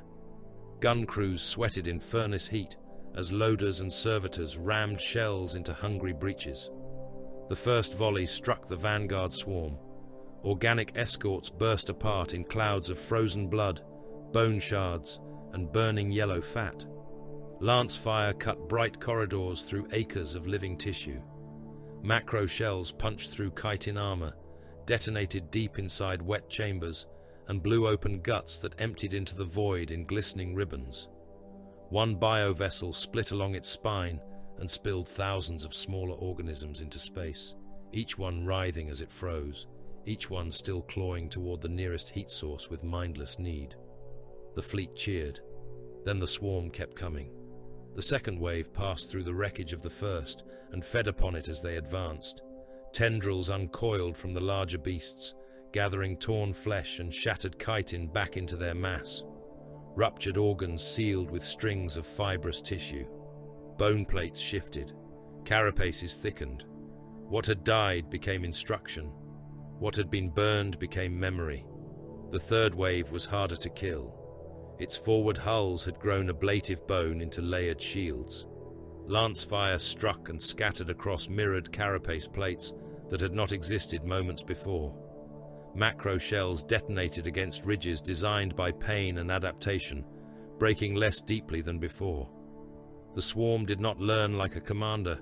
It learned like disease. It learned by surviving whatever failed to kill enough of it. Then it reached the ships. Spores came first, fired in clouds so thick they seemed like dust storms in the void. Imperial point defense batteries turned space white with tracer fire. Flak bursts lit the darkness. Some spores were annihilated. Millions were not. They struck void shields and burst into acidic fog. They clung to energy fields, sizzling, boiling, dying, until the pressure of their accumulated filth forced local shield collapse. Others slipped through overloaded gaps and hit hull plating with wet impacts. They did not board like pirates. They grew. On the troop carrier, Vengeful Certitude, a spore pod lodged against the outer hull near a lower embarkation deck. It pulsed once, then drove root hooks through adamantium plating. Acid glands opened. The metal softened. Organic drill teeth began to turn. The breach alarm sounded too late. The pod flowered inward through the deckhead in a blossom of bone petals, and digestive mist poured into a chamber packed with army soldiers waiting for deployment. Men screamed as their skin blistered. Rebreathers clogged with living slime. Lasrafals clattered from hands that had become red claws of exposed muscle. The mist did not burn cleanly. It softened flesh. It made men sag inside their uniforms, their features sliding, their eyes liquefying in their sockets. Chitinous feeder tendrils came after, thick as anchor cables, pushing through the breach and sweeping the chamber. One wrapped around a platoon sergeant and squeezed until his armor collapsed into his ribs. Blood sprayed from his mouth and nose in black jets. His body folded in half with a wet crunch, bones grinding against one another as the tendril dragged him up into the breach and fed him to the thing outside. Living ammunition punched through the hull elsewhere. Spines launched from escort organisms struck crew compartments and burst open on impact. Worm-shaped larvae poured out, biting through boots, gloves, faces, throats. A gun crew on the lower starboard macro deck died around their loading rails, men trying to kick the organisms away as the larvae climbed inside their armor seams and hatched again inside their bodies. Bellies swelled, chests split. Something with too many legs forced itself out through a loader's mouth, dragging his tongue and jaw with it, while his hands beat against the deck until his fingers shattered. The vengeful certitude lost pressure across 3 decks. Then a larger bio-vessel embraced it. Tendrils wrapped around the troop carrier's spine and tightened. Armor buckled. Internal bulkheads screamed. Macro shells cooked off inside magazines, blowing great wounds through the ship's flanks. The final rupture opened the vessel from bow to stern. Millions of humans spilled into space in a single frozen exhalation. Soldiers, crewmen, servitors, ammunition slaves, ration crates, uniforms, limbs, teeth, ruptured lungs, and strings of blood spread outward in a glittering red cloud.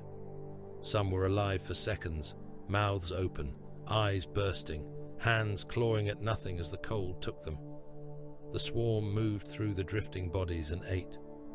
On the red tier, mortal crewmen watched the carrier die on their pick screens and kept loading guns because Legion overseers stood among them with bolt pistols and silence.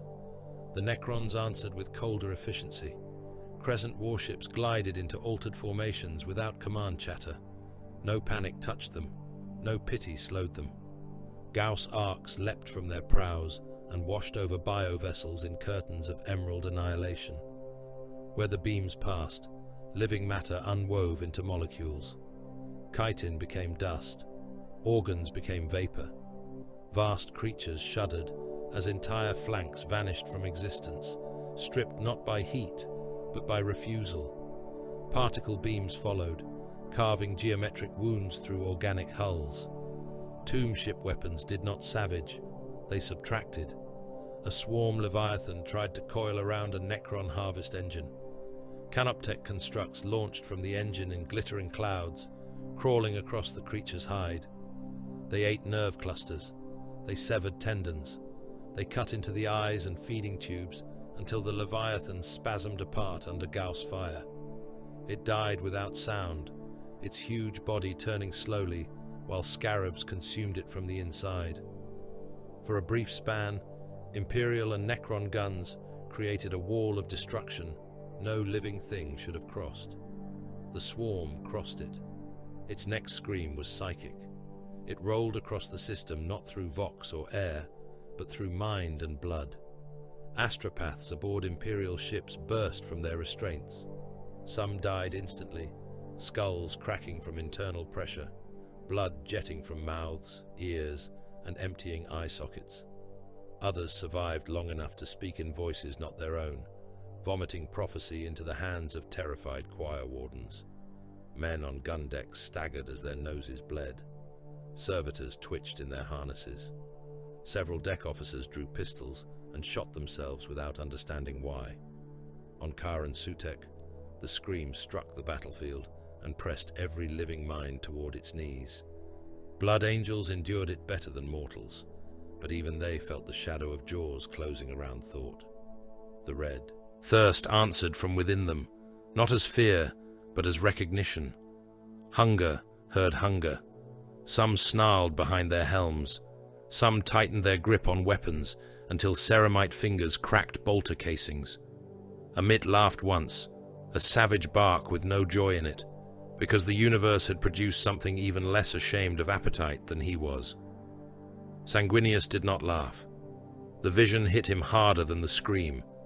He saw worlds stripped clean, not conquered, not burned, not made compliant, but eaten down to bedrock.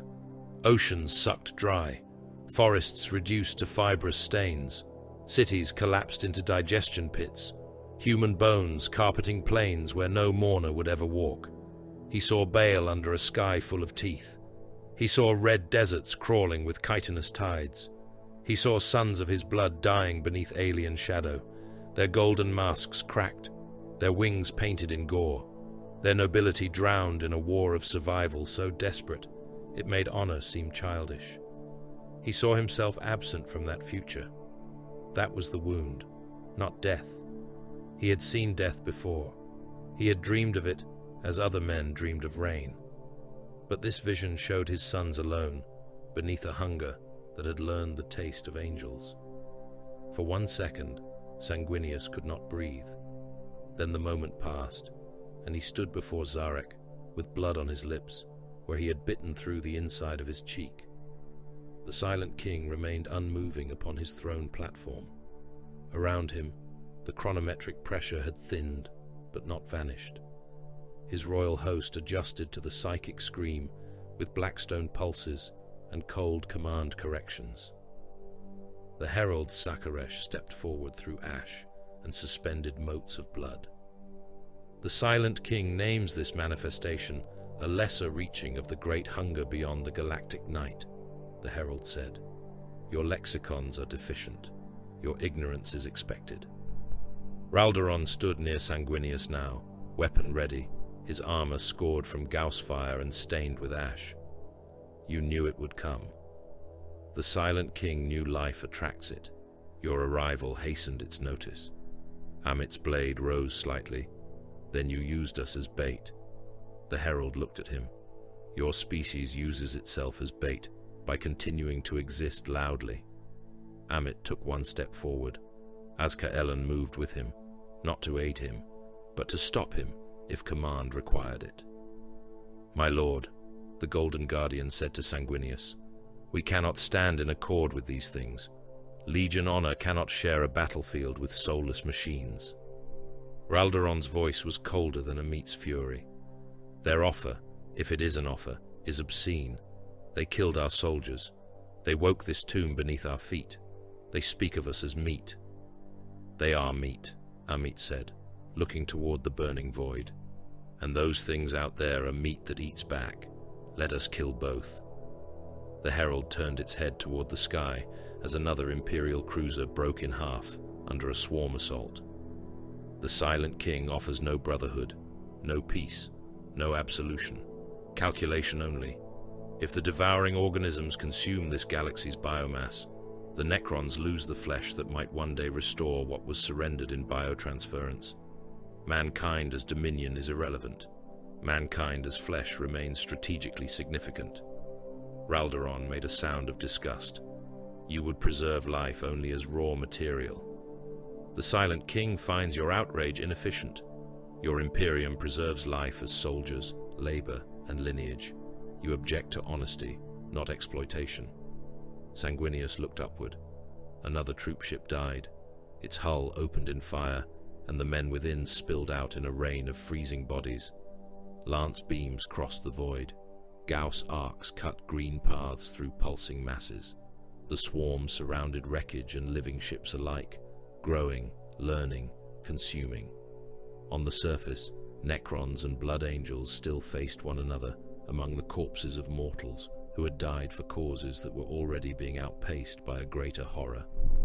Honor. The word had weight. It had carried him across worlds. It had steadied his sons. It had allowed slaughter to wear a noble face. It mattered. He would never pretend it did not. But honor was cheap when billions were already screaming.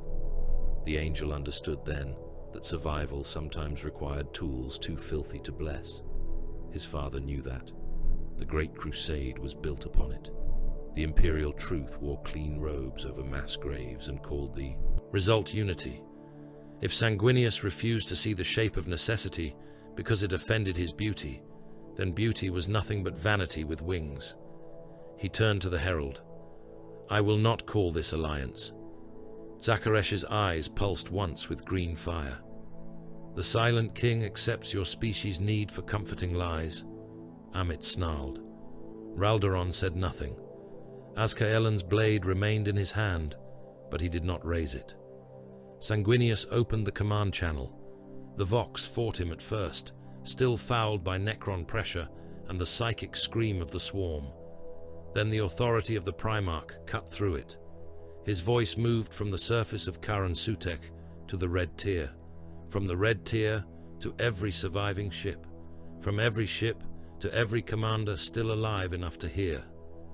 All Imperial forces, by command of Sanguinius, Primarch of the 9th Legion, cease offensive action against Necron formations unless fired upon.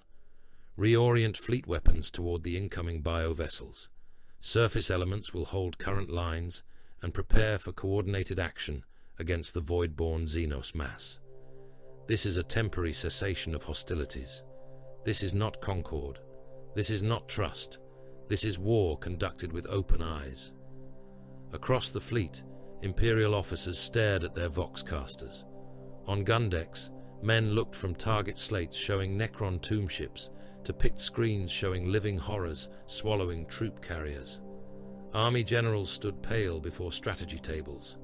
Mechanicum Magi froze mid-cant, torn between blasphemy and opportunity. Solar Auxilia commanders waited for someone else to denounce the order and found only silence. The angel had spoken. To disobey him would be treason. To obey him felt like heresy. In the void beyond Eramus Null, the diseased sunrise spread wider. The parley took place where the first killing field had not yet finished dying. Karan Sutek offered no neutral ground. There were only places where one side had recently failed to exterminate the other. Sanguinius chose a plateau of black stone overlooking the equatorial pylon fields, its surface cracked by lance spill, Gauss scarring, and the tread of dreadnoughts. The wounded red star glared through a sky fouled by ash, smoke, and burning descent trails. Above the clouds, the Void War still raged in flickers of white and green, Imperial lances and Necron annihilation beams cutting into the oncoming organic dark. The plateau stank of opened men. Imperial corpses lay in windrows where Gauss fire had not been merciful enough to erase them fully. Some were clean skeletons with strips of cooked muscle clinging to the bones. Others were swollen by heat, their armor split, their bellies torn open by scarabs that had entered through soft seals and eaten outward. A standard bearer of the army lay on his back, with his regimental banner wrapped around his face, the cloth glued there by blood and melted skin. His hands still gripped the pole. His legs were gone below the knees, not severed, but unwoven into black dust. Necron wreckage lay among them, though wreckage was too hopeful a word. Broken warriors twitched where they had fallen, torsos crawling toward severed hips, fingers scraping stone in slow obedience to resurrection protocols. Several had been pinned beneath molten slag by Blood Angel's melter fire. Others had been dismembered and dragged into open stasis coffins, their skulls glaring through emerald light as tech marines sealed them with angry rites. Canoptech scarabs skittered beneath heaps of dead metal until Blood Angels crushed them under boots or blasted them with bolt pistols. Between the two hosts, a malfunctioning chronometron field flickered over a patch of ground no wider than a gunship landing pad. Inside it, dead humans still twitched. They were not alive. Sanguinius knew that. Their souls, if the Imperial truth allowed such a word in secret thought, had fled the meat. Don't forget to like, comment, and subscribe. Support really helps. Yet the failed field repeated fragments of their last motions. A soldier without a lower jaw raised his Lazariful every few heartbeats, trying to aim with hands that had been reduced to cooked claws. Another clutched his spilling intestines, blinked, died, and returned to the same final blink. A medici orderly crawled toward a patient who existed only as a ribcage and one arm, forever reaching, never arriving. Their bodies jerked inside green light like puppets dragged by a mad god. Sanguinius let them remain. He wanted every officer present to see what necessity had brought them to. The Blood Angels stood behind him with weapons ready. Ralderon held the right flank with veterans in crimson plate, their bolters angled downward but not lowered. Azkaelon and the Sanguinary Guard stood closer, gold armor dulled by ash, in carmine blades naked in their fists. Nasser Amit waited at the left, with warriors whose armor bore fresh claw marks, gauss burns, and streaks of human blood that had not yet dried. None of them sheathed their blades. None removed their helms unless command required speech. Across the plateau, the Necron royal host gathered in silence. Triarch Praetorians hovered in perfect formation, their bodies suspended above the stone, as if gravity were a provincial custom beneath royal notice. Lichguards stood in ranks behind them, with shields locked and war scythes still. Necron immortals formed deeper lines, Gauss weapons held with mechanical devotion. Damaged warriors occupied the outer ring, many bearing shattered limbs or half-repaired torsos. They stood anyway. They would stand until destroyed beyond command utility. At the center, upon the throne platform, Szarekh waited. The Silent King did not sit as mortal kings sat. He occupied the throne like a principle given shape. Blackstone halos turned behind him, slow and immense, each rotation pressing against the air with cold authority. He had not spoken when he arrived. He did not speak now. The insult of his silence remained more absolute than any shouted threat. Szarekh, the Praetorian herald, stood beneath the throne platform and carried the royal will in high Gothic, so perfect it felt stolen. The Silent King permits tactical exchange. Amit gave a low growl over the Legion Vox. He permits. Ralderon answered privately. Hold your tongue. I am holding my blade. That is enough. Sanguinius heard both and did not rebuke them. His gaze stayed upon Szarekh. The blade in carmine remained in his right hand. The spear of Telesto stood planted in the black stone beside him, its haft within easy reach. There will be no oaths, Sanguinius said. No concord, no honor between us. We act at the same hour against the same foe, nothing more. Szarekh inclined his head. The Silent King recognizes the utility of denial. The truth of function is unchanged by the discomfort of language. Then speak of function.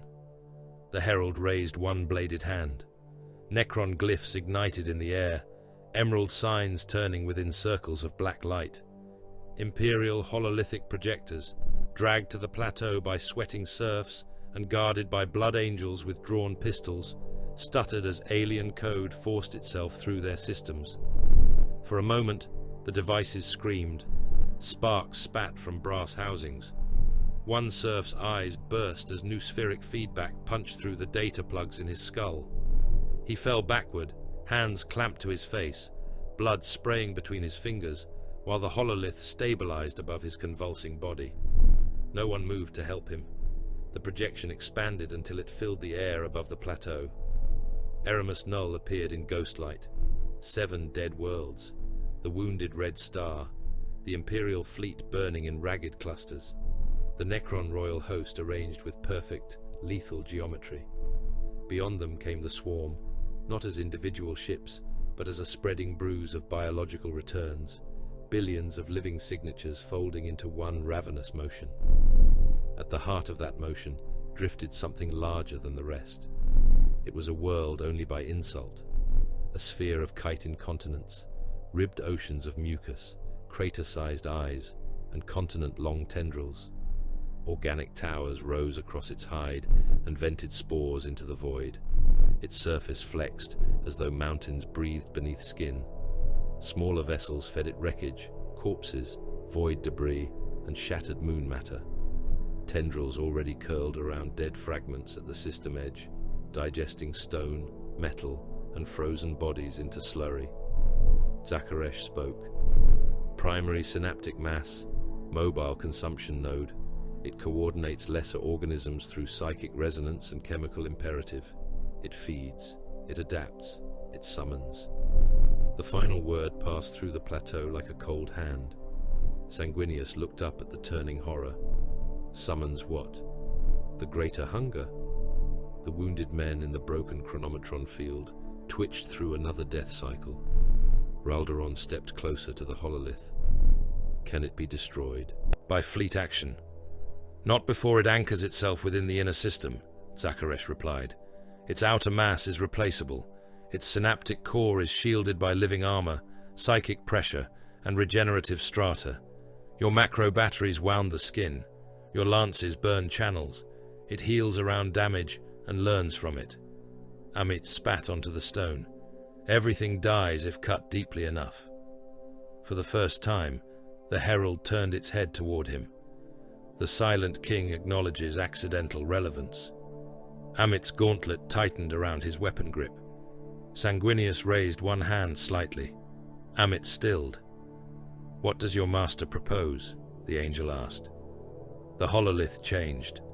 The pylon network of Karan Sutek and the other dead worlds flared with black-green light. Lines of force stretched from planet to planet, from moon to moon, from dormant structures buried beneath crust and ruin. The system became a cage waiting to close. The Eremus array can be awakened into a null cage, Szarekh said. Blackstone pylons will suppress the synaptic field. Monolith gates will redeploy royal cohorts along the cage nodes. Inertialess drive assets will reposition pylon barges beyond the organism's escape vectors. Once enclosed, the bio-world will lose coordination efficiency. Its lesser broods will continue violence. Its command mind will become vulnerable. The Mechanicum representatives present stirred at the mention of Blackstone, their greed almost stronger than their fear. One Magos extended a mechadendrite toward the projection. A blood angel knocked it aside with the muzzle of his bolter.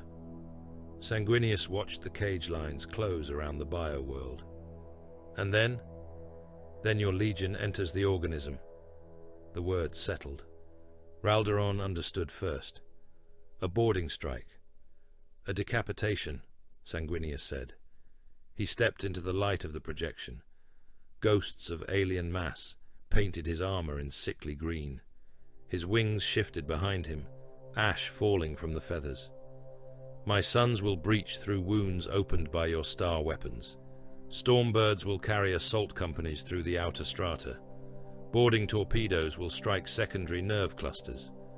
Teleport assaults will place Terminator cadres into internal synaptic chambers if interference allows. Jump pack spearheads will move through vascular corridors faster than the organism can seal them. We kill the command mind at close range. Ralderon nodded despite himself. It was a plan made of madness and precision, which made it a plan suited to the 9th Legion. Azkaelan's voice was hard. And if the creature adapts before the spearhead reaches the core, then we die inside it, Amit said, and keep cutting until it chokes. Sanguinius did not look away from the hololith. Then reserve waves follow. Fire is to be used without restraint. Melter, plasma, phosphex if containment fails. Destroyer cadres held until my order. At that, even Ralderon turned. My lord, I know what I said. Phosphex was a weapon men pretended to hate because it did not stop burning when honor required it to. On a living world of meat, it would become a white-green plague of fire. It would kill the enemy. It would also kill any Imperial warrior too slow, too wounded, or too obedient to withdraw. The Necron projection adjusted again. A path of red Imperial convoy markers appeared between the inner fleet and the approaching bio-world. Troop carriers, supply arcs, munition barges, army reserve transports, ships packed with flesh, fuel, ammunition, and fear. Szarekh spoke without alteration of tone. The null cage requires commitment from the organism. It must advance fully into the geometry before closure. It must be induced to feed. No one spoke. The marker paths moved closer to the bio-world. Raldoron's helm turned slowly toward the herald. You mean bait? Correct. You mean Imperial ships? Correct. You mean living men? The organisms prioritize biomass density. Your troop convoys are inefficiently defended and richly populated. Amit laughed once, low and ugly. At least the Corpse King has eyes. Raldoron turned on him. Those ships carry army reserves, crew, labor gangs, ammunition thralls, and support cohorts. Millions of men. Millions of mortals, Amit said, or thousands of our brothers. Choose like a commander, not an iterator giving a lecture. Raldoron's hand closed around his sword hilt. We were made to defend mankind. We were made to win wars. The tension between them sharpened enough that nearby blood angels shifted their footing. The old nobility of the Legion stood on one side. The red truth of it stood on the other. Sanguinius remained silent. That silence condemned millions before he ever gave the order. Raldoron looked at his gene sire, not with defiance, with pain. My lord, he said quietly, low enough that only transhuman ears and the nearest royal machines could hear. Are we sacrificing soldiers or murdering them? Sanguinius looked at the projection of the convoy markers. Men aboard those ships would be told they were advancing for glory. They would tighten harness straps, recite rational catechisms, kiss tokens, check last packs, and watch through viewports as the mouth of the devourer opened before them. They would trust the chain of command. They would trust the angel if his name was given to the order. In war, Sanguinius said, those words share a border. Today we stand on it. Raldoron lowered his gaze. Amit said nothing. His silence was approval. Szarekh continued, as if human anguish were weather. The Silent King will commit damaged dynastic cohorts as anchor elements for the cage. Warriors degraded by prior engagement. Immortal phalanxes below full restoration efficiency. Monolith nodes already marked expendable. Their destruction will maintain closure integrity if biomass inducement succeeds. Sanguinius looked from the convoy markers to Szarekh. There it was, the mirror. The Silent King would spend his own forces, but only those he had already judged replaceable. Damaged cohorts, diminished assets, warriors whose utility was sufficient in death and insufficient for preservation. No sentiment, no honor, no rage, only arithmetic performed across lives that no longer possessed the mercy of mortality. Sanguinius despised him for it. He despised himself more because he understood. Your king offers broken tools, Sanguinius said. The Silent King observes that your empire offers men in the same manner. It merely teaches them songs before expenditure. The words should have provoked anger. Instead, they found the truth too cleanly. Across the plateau, the dead in the chronometron field repeated their last moment again. The jawless soldier raised his rifle. The gut opened. Man blinked. The medici orderly crawled. Again, again, again. Sanguinius lifted the spear of Telesto from the stone. Transmit the cage geometry to the red tier. Raldoron, you will coordinate with Fleet Command and Army Reserves.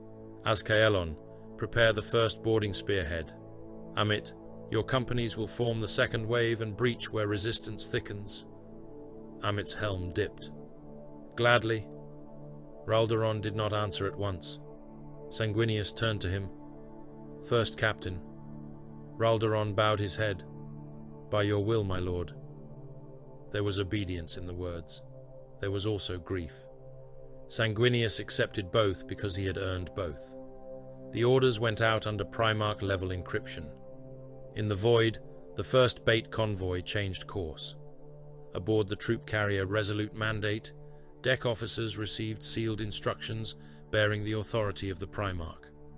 They were told to advance toward the bio-world under escort, to draw enemy pressure, to perform a heroic holding action in service to the wider operation. The ship's commander stood before his crew and spoke of courage. Army colonels briefed their men with lies wrapped in honor. Iterators drafted phrases about sacrifice, unity, and the rational destiny of mankind. In the lower holds, millions of soldiers checked weapons they would never fire. Ammunition slaves loaded crates that would never reach a battlefield. Servitors dragged fuel lines through corridors, already smelling faintly of fear, sweat, and machine oil. Men joked too loudly. Men prayed too quietly. Men looked through armored viewports at the distant organic mass and told themselves the angel had a plan. They were correct. They simply had not been told what part of the plan they were. Eramus Knoll became a butcher's altar large enough to shame gods.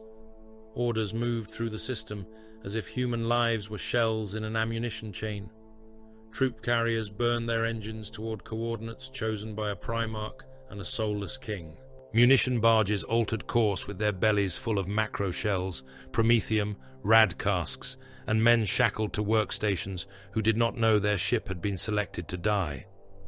Army transports formed into convoy lines and drove toward the living storm. Void crews sealed bulkheads, primed weapons, tightened pressure harnesses, and listened to their officers speak of duty, while the picked screens showed teeth large enough to swallow cities. Billions moved because a handful of beings had decided where the killing must be deepest. Human soldiers, voidsmen, servitors, laborers, ammunition slaves, auxiliary crews, remembrancer clerks denied permission to record, medici orderlies, engine stokers, tank crews, artillery crews, bridge officers, astropathic attendants, and faceless men born beneath ship ceilings were shifted through the void like rounds being loaded into a gun. Their lives became mass, bait, timing, probability, and acceptable expenditure. The Imperium had always done this. It merely preferred not to say so plainly. The Necrons did not suffer from that weakness. Across the corpse moons, their phalanxes marched in numbers beyond the sanity of flesh. Ranks of warriors passed through dust plains under green starlight, their feet striking airless stone in perfect unison. Immortals stood on crater rims, with gas blasters held across skeletal chests. Monoliths rose from buried chambers and floated into position, black slabs of living death surrounded by crackling arcs of emerald power. Doomsday arcs aligned along ancient ley lines. Pylon barges turned their spires toward the void. Damaged dynastic cohorts, already judged expendable by the Silent King, moved without complaint into the places where annihilation would fall hardest. There were no speeches among them, no banners snapping in wind, no officers lying to soldiers about glory. Their cruelty was cleaner than mankind's because it did not need ornament. The swarm filled the void like a living storm. Its vanguard had died by the millions and taught the rest how not to die. The next bodies came heavier, layered in bone shields, mirrored chitin, nerve knots buried deeper beneath pulsing muscle. Spores thickened around them until space looked diseased. Biovessels dragged the corpse matter of shattered escorts back into their feeding pores. Tendrils reached across kilometers of blackness and tasted the airless dark for heat, blood, and thought. Larger organisms pushed through the shoals, vast as fortresses, their hides studded with weapon cysts and blind eyes that opened only when there was something to hate. On Kar and Sutek, the ground war became an obscenity neither side acknowledged. Warlord titans strode beside Necron monoliths. The god engines of the Imperium moved through ash with cathedral legs and plasma hearts, their void shields flashing under storms of spore impacts. Their princeps burned in manifold communion, voices threaded through machine souls that roared with old pride. Volcano cannons fired into the sky and through clouds of descending organisms, each blast turning the air white and ripping columns through chitinous swarms. Apocalypse missile racks loosed volleys that shattered living artillery beasts across the horizon. The earth shook beneath their steps, and mortal men cheered whenever a titan's war horn bellowed, because terror always searched for something larger to kneel behind. Beside them drifted Necron monoliths in silence, black stone and living metal, green portals shimmering on their faces. They moved without dust, without smoke, without any acknowledgement of the Imperial engines at their flanks. From their weapons came annihilation arcs that erased charging broods down to molecule streams. A warlord Titan's volcano cannon would leave meat burning in blackened heaps. A monolith's Gauss fire left nothing but a faint shimmer where biology had been corrected into absence. A Reaver engine and a Doomsday arc fired at the same horizon. The Reaver's laser blaster gutted a towering bio-beast with 3 heads and a spine ridged in cannon cysts. Its middle skull burst open, spraying grey brain matter across a kilometre of ground. The Doomsday arc answered a heartbeat later, its weapon cutting through the beast's lower body and the swarm behind it, erasing a valley full of chitin in one merciless line. The dying creature toppled, its organs spilling out in ropes thicker than hab blocks, crushing men, tanks, and lesser organisms beneath a flood of steaming black fluid. No Imperial crew saluted the Necrons. No Necron construct acknowledged the Titans. They simply killed in the same direction. The infantry lines were worse. Solar Auxilia shield cohorts held the lower pylon approaches, locked in disciplined ranks beneath radiation-stained skies. Their void armor was scarred by acid rain and spore impacts. Their shields overlapped. Their Lazrafals fired in ordered volleys. Heavy sections poured fire into the feeder beasts, breaking over the ridge ahead. For a while, discipline held. Men shouted range calls. Officers spoke through tight vox channels. Bodies were dragged aside and replaced with fresh men from the reserve files. Then the feeder beasts reached them. They came low and fast, all bone hooks, blind faces, wet mouths, and too many limbs. The first wave hit the shield line like a tide of knives. Men were thrown backward with shields caved into their ribs. Helmets cracked under claw blows. One trooper vanished beneath 3 beasts that tore open his abdomen and pulled his organs out in glistening coils, feeding tendrils threading through the wound, while his boots hammered against the stone. Another had his helm crushed flat around his skull. Blood sprayed from the neck seal in hot pulses before a beast bit through the collar and shook the body until the spine snapped. The shield wall folded inward. A captain tried to order a fighting withdrawal. His words ended when a feeder tendril entered through his mouth grill, punched through the back of his skull, and dragged his head backward until the neck vertebrae burst free in a wet string. The men around him fired into the mass at arm's length. Las beams burned holes through chitin. Bayonets snapped. Chain blades clogged. A trooper beat a beast's head apart with the butt of his weapon, even as another opened his belly from groin to sternum and shoved its feeding tubes inside him. Behind them, the Blood Angels countercharged. They came through the smoke in red armor, jump packs burning, chainswords screaming. The first assault line struck the swarm with a noise like a slaughterhouse collapsing. Chain teeth ripped through alien meat. Bolt pistols fired into open mouths and bursting eyes. Power axes split carapaces and drove down into pulsing organs.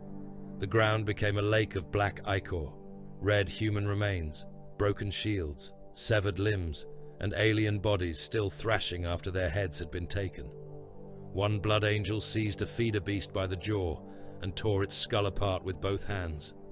Another jammed a melter charge into a wound his chainsword had opened in the belly of a larger creature, kicked himself free on a burst of jump pack flame, and vanished behind a wall of white fire as the beast's internal organs detonated.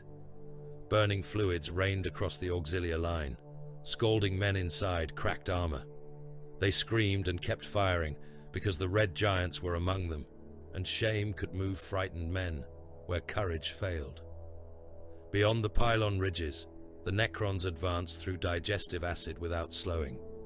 The swarm had flooded one approach with corrosive slime from ruptured artillery beasts, a boiling river that ate through tank tracks, flesh, bone, and the lower legs of men too slow to climb out. Necron warriors marched through it. Their metal feet hissed, their shins smoked. Surface layers pitted and healed. They raised Gauss flares and fired into the oncoming broods with perfect rhythm. Every volley reduced living bodies to drifting molecule streams. Every step carried them deeper into acid that would have dissolved a mortal regiment to bones and slurry. Canoptek scarabs crawled over living biotanks. The beasts were massive, quadrupedal things with armor plates like bastion doors and cannon organs pulsing along their backs. Scarabs swarmed across their hides in glittering carpets, ignoring the whipping tendrils that crushed hundreds at a time. They entered through breathing slits, eye sockets, gun cysts, and wounds opened by Gauss fire. The biotanks kept fighting as the scarabs ate them from within. They fired until their weapon organs collapsed. They charged until their joints became hollow. One kept walking after its skull had been reduced to a white cage, muscles twitching around a skeleton being stripped clean by metal insects. Then the skeleton fell apart. The scarabs moved on. Golden meteors descended from the low clouds. The sanguinary guard fell into the thickest of the command beasts, in carmine blades raised, winged jump packs howling.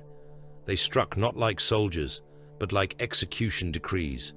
Gold armor flashed through spore haze, blades cut through synaptic creatures with aristocratic precision. One command beast, taller than a siege tower and crowned with antennae that bled psychic static, turned toward them and opened its jaws. 3 guard were already inside its guard. One severed the left forelimb, one cut through the throat, the third drove his blade into the skull and carved downward until the beast split open from crown to chest, brain matter and black fluid pouring over his armor in boiling sheets. Assault marines followed into the wounds opened by the guard. They carried melter charges, crack grenades, and chain blades clogged with alien fat. A broodmother the size of a manufacturing block reared above a trench line, its belly swollen with larvae and its hide thick enough to stop autocannon fire. Blood angels climbed it while it lived, driving blades into muscle for handholds. Men below were crushed beneath its stamping limbs. One space marine vanished up to the waist in a mouth that opened from the creature's side. He detonated his grenades before it swallowed the rest of him, blowing a hole wide enough for his brothers to enter. They threw melter charges inside the steaming wound and leapt clear as the broodmother's internal organs exploded. The blast hurled them across the field, covered in burning alien fluids. Some rose laughing, some rose silent, some did not rise. Sanguinius watched all of it from the command rise beneath the central pylon, his wings dark with ash and ichor, his armor marked by Gauss burns and acid scoring. The hololith before him showed the cage geometry approaching alignment, but slowly, too slowly. Necron glyphs rotated through Imperial tactical overlays. Red markers representing army divisions bled across the map. Green markers representing Necron anchor cohorts vanished and reappeared as Szarekh phased them into suicidal positions to hold the swarm's attention. A pylon node in the southern field flickered unstable. Zakharesh's voice came through the translated command link. Southern node requires temporal continuity. Organic pressure must be held from the approach for 17 minutes. Failure collapses the cage angle. Ralderon's helm turned toward Sanguinius. The 3rd Varanite, the 17th Carthan, and the Helican Reserve are closest. Order them to hold, Sanguinius said. Ralderon looked at the tactical display. The 3 army divisions were already mauled. Their armor reserves were gone. Their artillery had been silenced. Their evacuation lanes were buried under spore fall and acid slick. No gunships could reach them through the living flak cloud. No Legion reserve stood near enough to extract them. "My lord," Ralderon said carefully, "they cannot withdraw once committed." "I know. They will die at the node." "Yes." The answer was gentle. That was what made it monstrous. Ralderon transmitted the order. On the southern pylon field, 3 army divisions formed their last line. Men crouched behind wrecked tanks, broken barricades, dead beasts, and piles of their own burned comrades. Officers told them the Angel required 17 minutes. That was enough. The words passed from Voxcaster to platoon sergeant, to squad leader, to trembling rifleman. The Angel required 17 minutes. The Angel had seen them. The Angel had chosen them. Some men stood taller, some wept. The swarm came at them with everything that could run, crawl, leap, burrow, spit, or scream. The first minutes were lass fire and artillery smoke. The next were teeth. Men disappeared beneath feeder beasts. Heavy weapon crews were dragged apart, still chained to their guns. A tank commander, burning from the waist down, fired his pintle weapon until a spined limb punched through his chest and lifted him into the air, his blood raining over the turret hatch. Medicae teams became meat under chitinous feet. Commissariat officers executed men trying to flee until they themselves were taken, one dragged screaming into a digestion pool that dissolved his legs while he emptied his pistol into his own head. The divisions held. They held because command had told them to. They held because blood angels were watching. They held because there was nowhere left to run. They held because human beings, properly lied to, could be made into walls. At the edge of the southern field, Colonel Adrastes of the Helican Reserve crawled behind a shattered Vox rig with one arm and half his face missing. His chest plate had been peeled open. His lungs showed through the ribs when he breathed. Around him, the last of his command squad died in pieces. He keyed the Vox with bloody fingers. "First Captain," he rasped. Ralderon received the channel amid layers of screams and static. "I hear you, Colonel." Adrastes coughed. Something wet struck the inside of his broken visor. "Did the angel know?" Ralderon watched the hololith. The timer still needed minutes. The southern markers were almost gone. The colonel breathed again, a ragged, bubbling sound. Did he know there was no extraction? Ralderon's hand closed slowly at his side. He could have lied. The Imperium was built on lies spoken for function. He could have said the extraction was coming. He could have said their sacrifice would be remembered. He could have said the angel wept for them. Perhaps all of it would have been true enough to comfort a dying man. He said nothing. The silence crossed the Vox. Adrastes understood. "Thought so," the colonel whispered. A feeder beast landed on him and drove its forelimbs through his opened chest. His final sound was not a scream, but a weary exhale as his remaining organs were pulled into the creature's mouth. The 17 minutes were purchased. Szarekh spent his own dead with equal cruelty. Entire Necron cohorts phased into positions no commander of flesh would have asked soldiers to hold. Warriors appeared inside swarms of feeder beasts, fired until buried, died beneath claw and acid, reassembled in the same killing ground, and died again. Immortals materialized atop collapsing pylon ridges and were torn apart by living artillery, only to stand again amid their own scattered limbs as resurrection protocols dragged them back into function.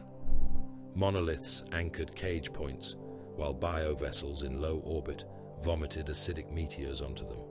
Their surfaces cracked, their portals flickered. Still they remained until the pylons drank enough power to stabilize.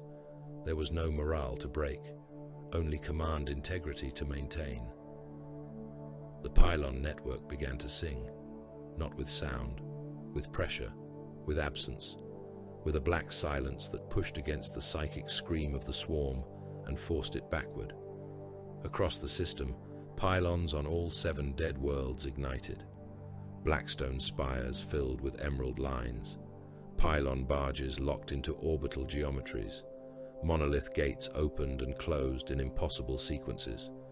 The dead system became a trap with planetary teeth. The first victories came quickly. The swarm's outer shoals convulsed as the null field touched them. Lesser organisms lost coordination and crashed into each other. Biovessels fired blindly. Feeder beasts on the surface staggered, their charge collapsing into spasms. Imperial guns tore them apart. Necron gas beams finished what bolters and Lascannons began. Then the deeper truth revealed itself. The vanguard had been skin. The real synaptic mass nested deep inside the bio-world, buried beneath layers of armor, organ shields, psychic pressure, regenerative meat, and a surrounding shell of lesser bodies willing to die by the million. The null cage hurt it, but did not silence it. Its thoughts still pushed through the system like diseased gravity. Mortal brains bled under the pressure. Astropaths died screaming in their restraint thrones. Crewmen on 3 ships began clawing at bulkheads with bare fingers because they believed something was hatching behind their eyes. Sanguinius felt the mind of it turn. The pylon cage closed. Across the void, lines of black-green force snapped between worlds, moons, barges, and tomb engines. The bio-world struck the invisible boundary and convulsed. Its tendrils lashed against nothing. Its escorts slammed into the cage and ruptured, smearing flesh across the null field in continent-sized stains. Imperial ships cheered. Necron vessels adjusted silently. On Karen Sutek, exhausted men looked up and saw the impossible made captive. Then the bio-world opened one continent-sized eye. It looked through the cage. It looked past fleets, pylons, dying soldiers, dead moons, and Necron engines. It looked directly at Sanguinius. The wound in the bio-world was large enough to swallow a fortress monastery. Necron star weapons had opened it with surgical cruelty. The beam had struck through outer carapace, bone mantle, muscle strata, and the first kilometers of living armor without heat plume or explosive glory. It had simply removed what it touched. Around the wound, the organism convulsed, mountains of chitin flexing as tissue tried to seal itself. Veins as wide as transit tunnels ruptured and spilled black fluid into the void. Clotted vapors boiled from the breach. Lesser organisms crawled over the injury in frantic repair swarms, knitting flesh with claws, saliva, and instinct. Then the blood angels came through it. Stormbirds entered first, engines screaming as they plunged into the wound's steaming throat. Their armor plating hissed beneath corrosive spray. Void shields crackled and failed in sheets of blue light. Heavy bolters along their flanks tore apart repair organisms, punching fist-sized holes through pale bodies that burst into ropes of mucus and half-formed organs. The lead gunship struck a rib spur protruding from the tunnel wall and lost one wing in a scream of torn metal. It slammed sideways, scraped across the interior flesh, and burst open. Red armored warriors spilled from it mid-crash, jump packs igniting, bolters firing before their boots found purchase. Boarding torpedoes followed. They punched through softening tissue and detonated their breaching charges inside the living world. Assault ramps blew open into arterial dark. Terminator cadres emerged under storms of acidic rain, their armor smoking, chain fists roaring, combi bolters hammering. Teleport strikes flickered deeper within the wound, though the interference made them costly. One Terminator squad translated halfway into a wall of contracting muscle. Their armor fused with the flesh. They lived long enough to fire, their storm bolters shredding tissue from inside their own tomb before the bio-world tightened and crushed them flat, ceramite and bone cracking together in a wet metallic groan. Sanguinius entered at the center of the spearhead. He came through the breach on wings stained black by void soot and alien blood, the spear of Telesto burning in one hand, the blade in carmine in the other. Behind him came Azkaelon and the Sanguinary Guard, gold made filthy by war. Raldaron led the disciplined advance of veteran companies, marking routes, securing fallback lines, and ordering kill zones inside tunnels that pulsed like opened throats.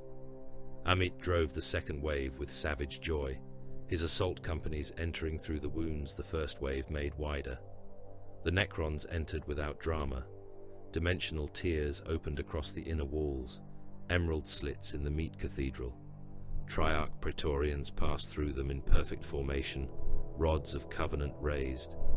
Lychguard followed, shields locked, blades level. Necron immortals stepped from impossible angles and began firing into the living dark as if walking through a tomb corridor built for them. Canoptek scarabs flowed over exposed organs and began cutting. They did not recoil from the wetness. They did not pause before the stink. They did not hate what they destroyed. They reduced it because command required reduction. Neither side rescued the other. A blood angel pinned beneath a collapsing tendon bridge roared for extraction, while a Necron Lich Guard walked past him, stepping over his crushed legs, with no more concern than if he were broken stone. The warrior dragged himself free by tearing through his own armor seals and leaving most of one thigh behind. Minutes later, a Praetorian was seized by feeder tendrils and pulled toward a sphincter lined with teeth. A blood angel nearby watched long enough to judge whether the Xenos' survival mattered to the path ahead. It did not. He turned away and drove his chainsword into another beast. When survival served the mission, they acted. A Necron monolith gate flared inside a chamber where blood angels were about to be overrun, and its gorse flux erased an incoming brood before the Red Warriors were submerged. No gratitude was given. Later, an assault squad burned through a wall of bone to relieve pressure on a Lich Guard phalanx holding a route toward the core. No thanks were offered. The living world tried to devour them all, and necessity became the only language either host would acknowledge. The interior was worse than the visions. The bio-world was a cathedral of flesh.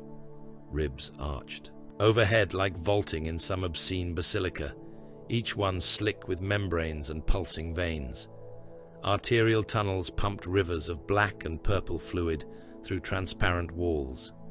Acid rain fell from pores in the ceiling, hissing across armor and living metal alike. Bone bridges spanned digestion pits where half-dissolved humans still twitched inside ruined armor. Men from the bait convoys floated in pools of enzyme sludge, their faces gone, their hands still moving as nerve endings died more slowly than mercy.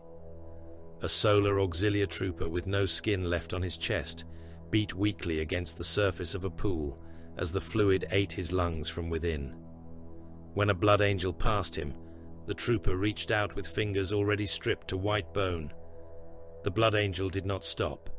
He fired one bolt round into the man's skull and kept advancing. The shot splashed grey brain matter across the acid film. The pool swallowed the remains. Elsewhere, digestion chambers contracted and expanded in slow breaths. Some were full of corpses. Some were full of men who had not yet become corpses. One chamber split open as the spearhead passed, vomiting a slurry of uniforms, boots, teeth, ration tins, hair, and bones polished by acid. A head rolled across the path, its mouth still moving though the throat was gone. A Necron warrior stepped on it, crushing the skull into pulp without altering its stride. The Necrons moved through the horror like surgical instruments. Where the blood angels hacked, they erased. Where the sons of Sanguinius roared through their vox grills and painted themselves in ichor, the royal host advanced in sterile silence. Gauss beams unmade feeder beasts before they could strike. Particle weapons opened clean tunnels through muscle walls. Scarabs entered nerve bundles and chewed them until entire chambers spasmed into paralysis. If a thing blocked the route, Necrons removed it. If a wounded human begged from the slime, they ignored him. If he became entangled in a target mass, they erased him with it. The blood angels began to change. The red thirst worsened inside the living world. It whispered from the heat, from the arterial stink, from the endless wet pulse of flesh around them. Alien blood steamed across their armor. It ran down their helms and through cracked seals. It struck mouthguards and hissed there, hot and chemical and alive with impossible vitality. Some warriors bit through their own mouthguards to taste it. Others chewed the inside of their lips until blood filled their mouths, as if the body could answer alien hunger with a purer one. Sanguinius felt it in them. He felt it as a father feels fever in a child held too close. He heard the change in the rhythm of their breathing. He saw the lengthening pauses before they obeyed withdrawal orders. He saw chainswords remain buried in dead things longer than required. He saw one warrior tear open the throat of a dying feeder beast with his hands and press his helm against the wound for a fraction of a second too long. He hated himself for recognizing hunger in them. He hated the bio-world for calling to it. He hated the truth most of all, because truth had never cared whether it wounded the beautiful. The first synaptic guardian found them in a chamber where 3 arterial tunnels converged around a pit of living nerves. It descended from the ceiling, unfolding from a mass of ribbed tissue with the elegance of a nightmare. Taller than a dreadnought, longer than a gunship, crowned in bone, it carried blades grown from its forelimbs and a skull swollen by psychic organs. Its eyes were black pits ringed with wet gold. Around it came a brood cluster of lesser guardians, each one armored in layered chitin and armed with talons that clicked against the bone floor. The psychic pressure struck first. Mortal serfs attached to the boarding wave died immediately, their skulls splitting, eyes running down their faces as red jelly. Several blood angels staggered. One dropped to a knee, helm lenses cracking as blood poured from beneath the seals. Necron warriors glitched, their movements fracturing for an instant as organic thought hammered against command matrices. Then Szarekh arrived. The Silent King did not enter like a warrior charging a breach. He was simply there. One instant, the chamber held Sanguinius, the Blood Angels, Praetorians, Lich Guard, and the oncoming brood. The next, the throne platform had phased into reality upon a disk of black light. Szarekh stood at its center, halos turning behind him, royal weapons awakening with cold brilliance. Szarekh appeared below him, unharmed, unreadable, carrying silence like a blade. For the first time, the angel and the Silent King fought in the same chamber. Sanguinius was motion. He launched himself forward, wings beating once, scattering acid rain in glittering arcs. He struck the Synaptic Guardian head-on. The creature met him with 4 blades. He parried 2, slid beneath the 3rd, let the 4th score his pauldron, and drove his shoulder into its chest with enough force to crack the carapace. The Guardian screamed into his mind. He answered with steel. The blade encarmine opened its left arm from wrist to shoulder.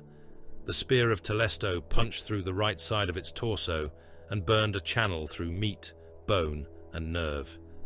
Szarekh was stillness. He lifted one hand, and a brood cluster vanished. Not burned, not blasted apart, atomized. Royal weapons mounted along the throne platform released intersecting beams of emerald and black light. The lesser guardians ceased to exist so completely that not even ash remained. A second cluster leapt across the chamber wall. Szarekh turned his head by the smallest degree. The beams followed. The wall behind the creatures became clean, smoking absence. Sanguinius tore open the Synaptic Guardian's skull. He planted one foot against its chest, seized the bone crown with his left hand, and pulled. Plates cracked, flesh stretched. The creature's head split apart with a wet ripping sound. Psychic fluid sprayed across his armor, burning where it struck. The Guardian thrashed and tried to impale him through the abdomen. He twisted aside, drove the spear of Telesto down into the exposed brain mass, and pushed until the weapon's light vanished inside it. Then he flew upward, ripping the spear through the creature's body. The Guardian split from crown to pelvis. Its organs fell out in steaming curtains. Its spine snapped in 3 places. It collapsed backward into the nerve pit, still convulsing, its death scream making several mortals aboard distant ships bleed from their eyes through the command link. Szarekh answered by erasing everything that came to feed on the corpse. Together they were hideously effective, not harmonious, never that. Harmony required trust, and there was none. But they were 2 answers to the same question of extinction. Sanguinius killed as prophecy, rage, wings, blood, and impossible grace. Szarekh killed as command, annihilation, memory, and ancient regret entombed in metal. The chamber died around them because both had decided that it should. Then the bio-world screamed. The psychic wave struck Sanguinius through the open wound of foresight. He saw Horus, not as brother, not as general, not as beloved son of their father, but as a shadow wearing a familiar face. He saw terror beneath a sky of fire. He saw walls broken, He saw the Emperor wounded beyond mortal language. He saw himself aboard a warship of impossible sorrow, armor shattered, wings broken, body cast down by hands he knew. He saw his sons screaming his name across 10,000 years, trapped in the echo of his death, their mouths full of blood that was not enough. He could not move. The chamber blurred, his wings locked. The spear of Telesto dipped. The living world reached for him with hooks of thought and future grief. Sharekh's null field cut the vision away. Blackstone halos behind the silent king flared, and the psychic pressure around Sanguinius collapsed into absence. Not comfort, not mercy, absence. The sudden silence struck harder than noise, and the angel drew breath as if he had surfaced from drowning. Szarekh turned his head toward him. The silent king observes that you resist despair poorly. Sanguinius straightened. Blood ran from his nose and down over his lips. His eyes remained bright and terrible. And I observe that your master mistakes survival for absolution. The herald made no answer. A beast erupted from the wall behind him. It was all mouth and muscle, a tunneling horror with jaws large enough to engulf the Praetorian whole. Its body forced itself through the flesh wall in a burst of gore, tendrils snapping forward, teeth opening around Zakaresh's upper body. Sanguinius moved before the nearest Lichguard reacted. His sword flashed once. The beast's jaws fell away in two halves, spilling teeth like broken ivory. The spear followed, punching through the roof of its mouth and out the back of its skull. Sanguinius tore sideways, ripping the head open and showering the herald in black blood and shredded nerve tissue. The beast collapsed around them, still snapping with the parts of its mouth that remained. Szarekh looked at the corpse, then at Sanguinius. No thanks came. None was expected. They pressed deeper. The route to the core narrowed into a spinal corridor lined with translucent membranes. Beyond the membranes, shapes moved in fluid chambers. Not warriors, not beasts. Thoughts made flesh. Brains as large as hab blocks pulsed behind bone lattices. Synaptic organs flexed in rhythm with the cage outside. Veins carried chemical instructions through the bio-world, and every pulse spoke of adaptation, consumption, summoning. At the center of the corridor, the truth revealed itself. The swarm was not the doom. It was a scout. The realization did not come as words. It came through broken Imperial auspex, Necron analysis glyphs, psychic residue, and the awful pattern of what the creature was trying to send. The bio-world's memories unfolded in fragments, darkness between galaxies, vast hungers drifting through starless gulfs, tendrils of a greater body crossing distances that made the Great Crusade seem like children crawling across a floor. This organism, this system killing horror that had cost billions of lives, was a lesser reaching, a vanguard taste, a question asked of the galaxy. Is there food? Szarekh had not exaggerated. He had understated. Even Amit, who had laughed at death until death learned to ignore him, fell silent when the translated tactical feed rendered the scale. Ralderon stood amid acid rain and half-dissolved corpses and said nothing. Azkaelon tightened his grip on his blade until the gold of his gauntlet creaked. Sanguinius looked toward the core. It lay beyond a final sphincter gate of bone, protected by layers of psychic force and living armor. Through cracks in the tissue came light, not green, not red, but a diseased violet pulse that beat in time with every swarm organism in the system. Then the pulse changed. Zakaresh's voice sharpened for the first time. Transmission event. Necron glyphs burst across the air. Imperial hololith fragments flickered. The bio-world's synaptic core began to open its mind beyond the cage, beyond the dead system, beyond the rim of the galaxy itself. The null field strained. The pylons burned. The Silent King's halos accelerated, blackstone pressure crushing the psychic scream, but not silencing it. Sanguinius felt the message forming. Not words, scent, coordinates, promise. If the call completed, something immeasurably worse would hear that the galaxy was ripe. The corridor to the synaptic core fought them like a living throat, trying to reject a blade. It narrowed without warning, sealing behind the spearhead in pulses of muscle and bone. It opened again when melter fire carved through the contractions, only to flood the breach with acid, parasites, and crawling organ matter that screamed when cut. The blood angels advanced through it by violence measured in heartbeats. Bolters hammered until their barrels glowed. Chainswords clogged with tendon and alien fat. Flamers turned membranes into black, shriveling curtains. Every step forward was paid for by ammunition, blood, ceramite, and lives that had already been offered to a future no one could name without shame. Behind them, the pylon cage was failing. Sanguinius felt it before the augur runes confirmed it. The pressure of the null field stuttered through the bio-world's flesh. The blackstone silence that had pinned the organism's mind began to crack under the strain of its resistance. Far outside, beyond layers of meat and void, the dead system burned around them. Imperial and Necron fleets died in the same orbit, their wreckage forming rings of molten metal, frozen corpses, ruptured gun decks, split tomb hulls, and drifting fields of men who had asphyxiated with their hands locked around weapons they never fired. The red tear still lived. So did the Silent King's sepulchral engine. Around them, lesser vessels perished in numbers that made individual deaths obscene by their smallness. A cruiser of the expeditionary fleet broke apart under the grip of a void leviathan, its spine cracking from prow to stern, its decks spilling bodies and atmosphere. A Necron crescent ship answered by cutting the leviathan into molecular mist, then vanished beneath a swarm of spined organisms that gnawed at its hull until its inertialess drives detonated in a silent green star.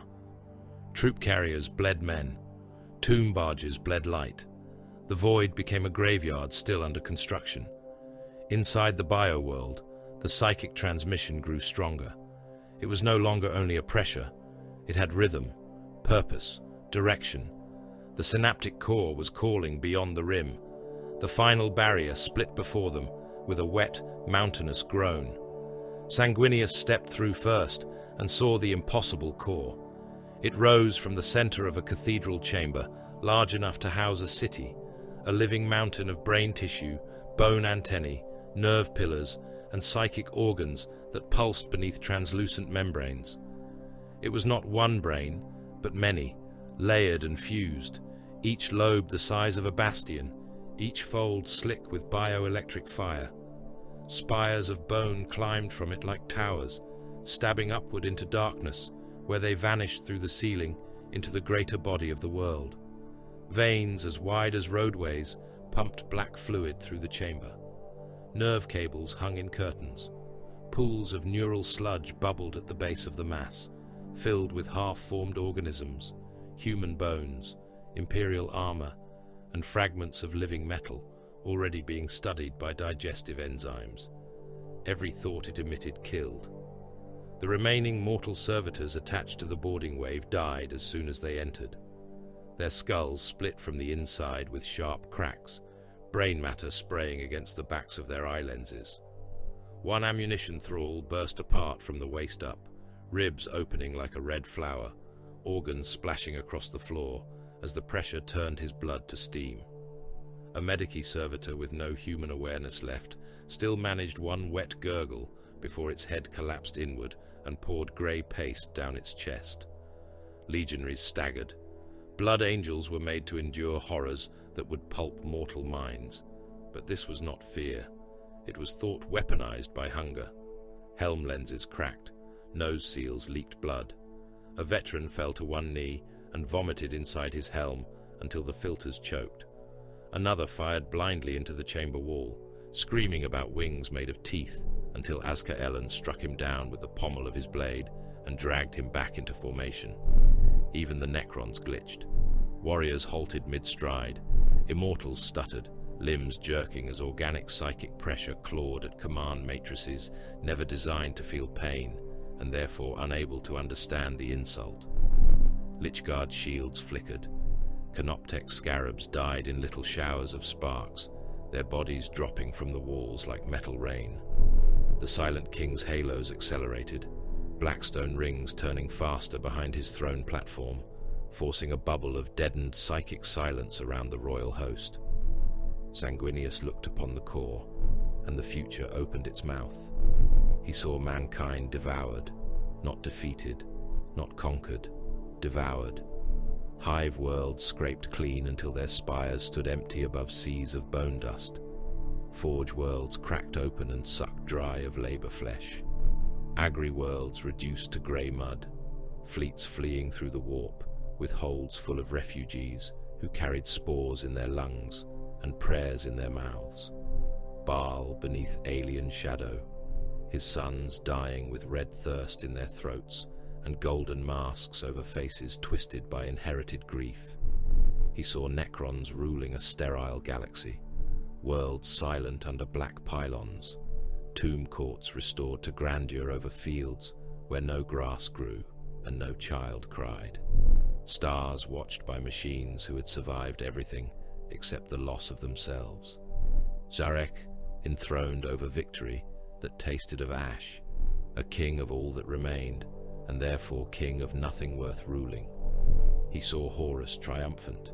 He saw his brother crowned in darkness, laughing with a mouthful of gods. He saw Terra's walls broken, the palace burning, the emperor wounded beyond speech. He saw himself cast down upon a deck slick with his own blood, wings broken, armor shattered, a beloved face above him made monstrous by ambition. He saw the blood angels cursed by his death, wearing rage as inheritance, killing enemies and brothers alike beneath an echo they could never silence. He saw the emperor entombed.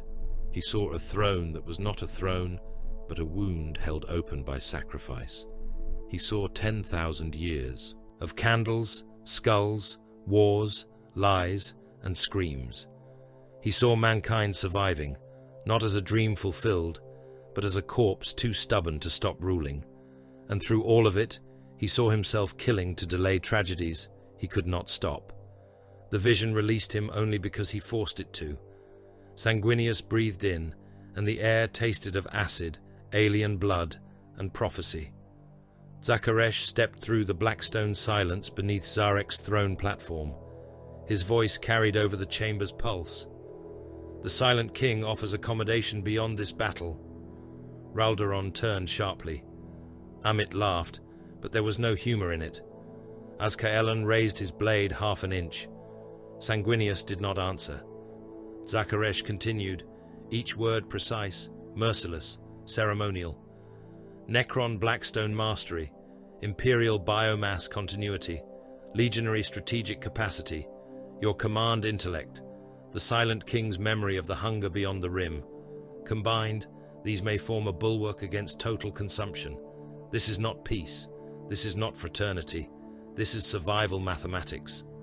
Amit spat blood from his helm grill. He wants cattle with bolters. Raldoron's voice was colder.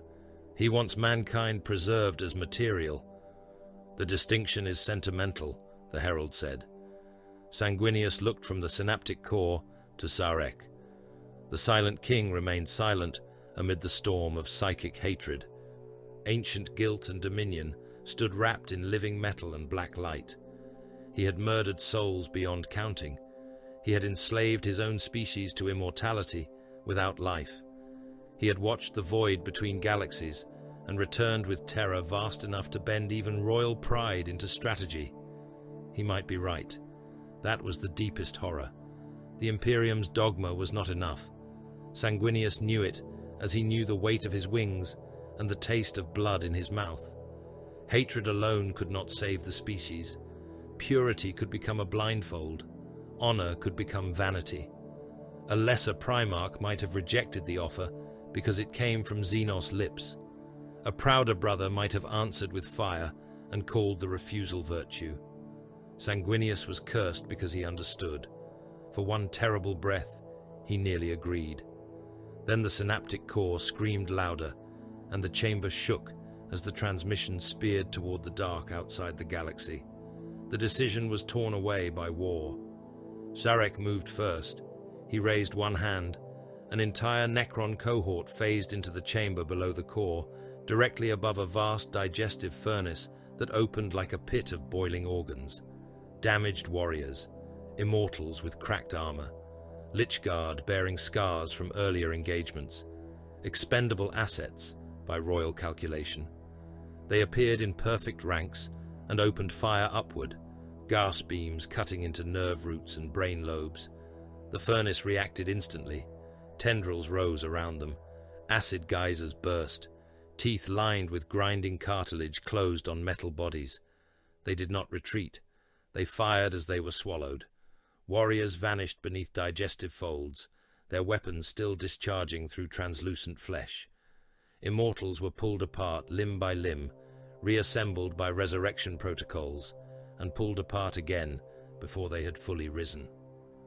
Lichguard braced shields against tendrils the width of towers until their bodies were dragged into the furnace and crushed into glowing fragments. Their deaths overloaded the core's adaptation cycle. The bio-world tried to understand metal that refused pain, while it was forced to digest formations that did not fear digestion. Sanguinius answered with cruelty of his own. He opened the Legion command link. "Wounded elements inside the secondary brain chambers," he said. "Detonate war gear. Deny regeneration. No withdrawal." Raldoron's head snapped toward him. "My lord, those squads are cut off but still alive." "I know." The order passed through the living corridors. In a secondary brain chamber, Brother Kalis of the Ninth lay beneath a collapsed wall of cartilage, both legs gone, one arm torn away, his armor filling with blood. Around him, 3 wounded blood angels still fought from the floor, firing into the beasts crawling over them. When the Primarch's order came, Kalis laughed softly and armed the melter charge's mag locked to his belt. The others did the same. One pressed a cracked helm against the chamber wall and whispered a farewell to a father who would never hear it. Another bit through his mouthguard, tasting his own blood as the red thirst took him at the end. They detonated together. White fire consumed the chamber, brain tissue boiled, bone antennae shattered. Blood angels died in a sunburst of their own obedience. Across the bio-world, other trapped squads followed. Plasma cores overloaded. Crack charges were driven into nerve clusters. Damaged jump packs were set to catastrophic burn inside pumping organs. Wounded sons of Sanguinius became sacrificial blades, and their father spent them because the alternative was worse. Sacred currency. That was what warriors were to kings. Sanguinius hated the truth and used it anyway. The core spasmed. The transmission faltered. "Now," Szarekh said. Sanguinius was already moving. He launched himself into the psychic storm. The chamber tried to kill him with thought. His wings shredded as invisible force tore feathers away in bloody spirals. Armor plates cracked across his chest and thighs. Warning runes screamed inside his helm. Blood boiled in the veins beneath his skin. His hearts thundered against pressure that wanted to pulp them. Visions struck him in waves. Horus, Terra, Baal, the Emperor, his own death, his sons screaming, the galaxy eaten, Szarekh enthroned over silence. Again and again, future after future, all of them knives. He flew through them. Below him, the Silent King's null engines locked onto the core. Blackstone halos burned with impossible darkness. The psychic mountain convulsed as Szarekh pinned its mind in place, not killing it, not yet, but holding it still for the angel's blade. The strain cracked living metal across lesser Necron bodies. The throne platform trembled. Zakaresh's voice became a burst of static and ritual code before stabilizing. Sanguinius struck the synaptic heart. The spear of Telesto drove into the central lobe with the force of a falling star. For a heartbeat, nothing happened. Then the core ruptured.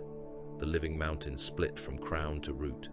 Brain matter exploded outward in tidal waves, grey, black, violet and red, flooding cathedral-sized chambers in boiling neural sludge. Bone antennae snapped and fell like towers, crushing blood angels, necrons, feeder beasts, and half-formed organisms beneath them. Psychic organs burst one after another, each detonation releasing screams that became physical force, hurling warriors from their feet. Nerve cables whipped through the chamber, severing limbs, slicing armor, wrapping around bodies and tearing them apart in their death spasms. Blood angels drowned waist-deep in alien brain matter. Some were pulled under by convulsing tissue and did not rise. Others fought upward through the sludge, helms clogged, armor smoking, weapons still firing below the surface. A sergeant emerged with his right arm gone and a strip of alien nerve wrapped around his throat. He cut himself free, vomited blood into his helm, and kept advancing because no one had ordered him to die yet. Necron bodies vanished beneath the flood. They emerged clean, green-eyed, unchanged. Sludge ran from their metal limbs and did not matter. Warriors rose from beneath the neural tide, already firing at the lesser organisms thrashing in the core's death throes. Lychguard reformed around the throne platform. Canoptek scarabs crawled from the sludge in glittering streams, their bodies polished by the fluids that would have dissolved flesh. The bio-world died. Its death scream passed through Eramus Null. Millions died with it. Astropaths across the fleet combusted in their restraint thrones, their skulls bursting like overripe fruit, their robes catching fire from the psychic discharge. Mortal crews murdered one another in panic as the scream filled their minds with teeth and endless dark. On one gun deck, loaders turned on officers with shell hooks and chain winches, beating men into paste before Legion overseers executed the whole deck. A troop carrier already crippled by spore breaches lost all discipline at once, its crew opening sealed bulkheads to escape imagined claws and venting thousands into the void. Army soldiers on Karan Sutek fell to their knees, some laughing, some clawing their own faces open, some firing into friends because every human shape looked suddenly like prey. The pylon cage held long enough for the corpse to stop calling. Then silence came. Not peace. Never peace. Only the silence after a butcher's work is finished, and the floor is too slick to stand upon. Sanguinius stood inside the split heart of the Devourer, with the spear of Telesto buried almost to the haft. His wings hung ragged and wet. His armor was cracked, scored, and drowned in alien neural filth. Blood ran from his nose, his ears, the corners of his mouth. Around him, his sons pulled themselves from the sludge or lay still beneath it. Necrons reformed in green light. The Silent King's throne platform hovered above the ruin, halos slowing, royal weapons dimming. Szarekh stepped forward through the steaming remains of the synaptic core. This time, there was no battle noise to hide behind, no gunfire, no swarm roar, no collapsing chamber, only dripping brain matter, dying systems, and the distant groan of a world-sized corpse beginning to cool. The Silent King repeats his offer. Sanguinius looked up at Szarekh. The question remained between them, naked now. Accommodation, survival, Blackstone and blood, Xenos science and Imperial flesh, a wall raised against the hunger beyond heaven. No one spoke for a long moment. The corpse of the Devourer twitched around them, and the future waited. The pylon chamber had been dead before the war began, and now it was full of blood. Not enough to make it human. Nothing could do that. The chamber had been carved beneath Karan Sutek in an age when mankind's ancestors still crouched in darkness and named the stars with fear. Its walls were blackstone, polished until they reflected no light, and every surface bore Necron glyphs cut so finely that even the eye of a Primarch struggled to follow their angles without feeling the mind resist. The floor descended in shallow concentric rings toward a central dais where no throne stood, though the shape of authority had saturated the stone so deeply that the absence felt deliberate. Imperial blood ruined the perfection. It lay in streaks across the floor, dragged there by wounded boots, broken armor, and the hands of men who had crawled farther than their bodies had any right to permit. It had dried in black crescents beneath shattered helms. It had pooled in the grooves of alien script, filling dynastic declarations with red human filth. A blood angel's gauntlet lay severed near the inner ring, fingers still locked around the hilt of a combat blade. Farther away, a Necron's skull watched from beneath a fallen fragment of pylon stone, its dead eyes dark, its face split by the strike that had finally overcome its resurrection protocols.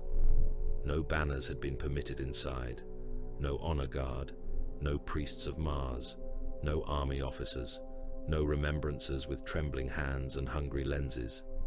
Sanguinius had ordered the chamber sealed. Szarekh had accepted without visible reaction.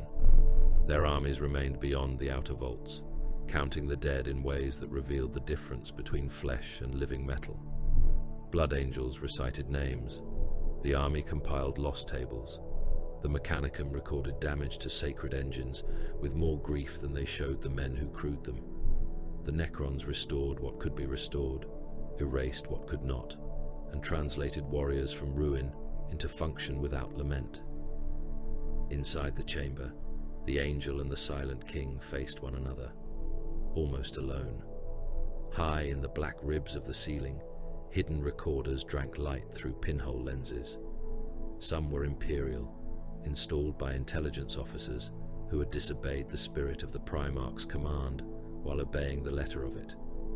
Others were Mechanicum craft, no larger than beetles, clinging to cracks in the pylon stone and bleeding data into sealed memory stacks. One was Blood Angel's work, sanctified in silence by an archivist who lay dying behind a collapsed access shrine with half his body crushed beneath blackstone debris. His name was Morosian, attached to the 9th Legion's record halls. Once a warrior, later a keeper of oaths after wounds, had ended his place in the assault line. His lower body was gone beneath the stone. One arm was pinned. His remaining hand rested on the activation rune of a hidden Pict recorder, fingers slick with blood. He had bitten through his own tongue during the collapse and could no longer speak. He watched through one cracked helm lens as his gene sire stood before a monster of living metal, and he knew the image had to survive, even if he did not. Szarekh stood beneath Zarekh's throne platform, though the platform hovered low now, shorn of much of its earlier majesty by battle damage and streaked with alien neural matter from the dead bioworld. The Praetorian herald's body bore fresh scoring. Its voice remained immaculate. The Silent King will speak by intent. Translation remains granted. Sanguinius stood without helm because he would not have this conversation through armor glass. His face was pale beneath blood and ash. His hair clung damply to his brow. One cheek was split. Blood had dried black at the corner of his mouth. His wings hung behind him, ragged and half-stripped, beautiful still only because ruin could not entirely defeat what the Emperor had made. The spear of Telesto rested in his right hand. The blade in carmine remained unsheathed in his left. "You ask again," Sanguinius said. Szarekh inclined his head. Szarekh did not move. The Silent King does not ask from hope. Hope is an animal function. He presents inevitability. Then present it. Glyphs moved across the walls. They lit without heat, green lines crawling through blackstone veins. The chamber became a map of the galaxy, though no Imperial cartograph would have recognized the language. Star systems appeared as cold nodes. Dead tomb worlds pulsed in royal green. Human expansion fronts burned in red, crude and numerous. Beyond the galactic rim, darkness waited, not emptiness. Waiting was too active a quality to assign to it, and still Sanguinius felt the shape there, the hunger they had barely delayed. "The galaxy is swollen with young races," Szarekh said. "They breed, they expand, they proclaim destiny because they do not possess memory sufficient to understand extinction. Your species is among the loudest. Mankind will not apologize for living. The Silent King did not request apology. He values utility. Amit would have struck the herald for that. Ralderon would have called it obscenity. Azkaelon would have named it a threat against the Primarch's dignity. None of them were present. Sanguinius bore the words alone, and understood that the herald had not intended insult. That made it worse. Szarekh continued, "Mankind breeds with exceptional speed. It adapts beneath pressure. It endures polluted worlds, starvation, radiation, spiritual delusion, tyrannical command, and self-inflicted war. It produces soldiers in quantities sufficient to alter galactic outcomes. It produces leaders of anomalous capacity. You are evidence." Sanguinius's eyes narrowed. "A compliment from your king tastes like poison." "The silent king recognizes no need for compliment. Assessment is enough." "And what does he assess?" "That mankind may serve as a necessary flesh continuity within a galaxy threatened by total consumption. Preserved, directed, armed, and prevented from wasting itself in avoidable purities, it may contribute to resistance against the greater hunger." "Preserved," Sanguinius said softly, "like livestock, like possibility. There is no difference in the mouth of a tyrant." For the first time, Szarekh moved. Not much. One clawed hand opened upon the arm of the throne platform, metal fingers spreading with glacial patience. Szarekh translated. "The silent king ruled before your species had language fit for lies. He has worn tyranny beyond the span of your civilizations. He does not deny the word." Sanguinius looked at the silent monarch and saw no pride in that admission. No shame either, only endurance. "Mankind will not be cattle in a Necron restoration project," the angel said. "I will not preserve my father's species, so your kind may one day harvest what you regret losing. The silent king observes that your refusal is moral in shape and temporary in utility." Sanguinius almost smiled. It did not reach his eyes. "Your king should be careful. I have killed many things for mistaking contempt for wisdom. He has seen you kill. He has adjusted his expectations." The glyph map shifted. The Imperial expansion fronts brightened. Compliance fleets spread like arterial blood. Worlds turned red under the Aquila. Human cultures vanished beneath unity. Xenos empires became ash. Civilizations that had never heard Terra's name died because the Emperor's dream had required their silence. Szarekh spoke again. "The Emperor of mankind. Would he sacrifice truth for survival?" The question entered the chamber without grandeur, and that was why it wounded. Sanguinius did not answer. He knew. He had walked beside his father's dream and seen what it cost. The imperial truth preached reason, while fleets burned libraries that contradicted unity. Compliance officers spoke of liberation, while planetary rulers were dragged from palaces and shot beneath banners of enlightenment. Iterators dressed conquest in clean language. Remembrancers painted battlefields after the corpse carts had passed.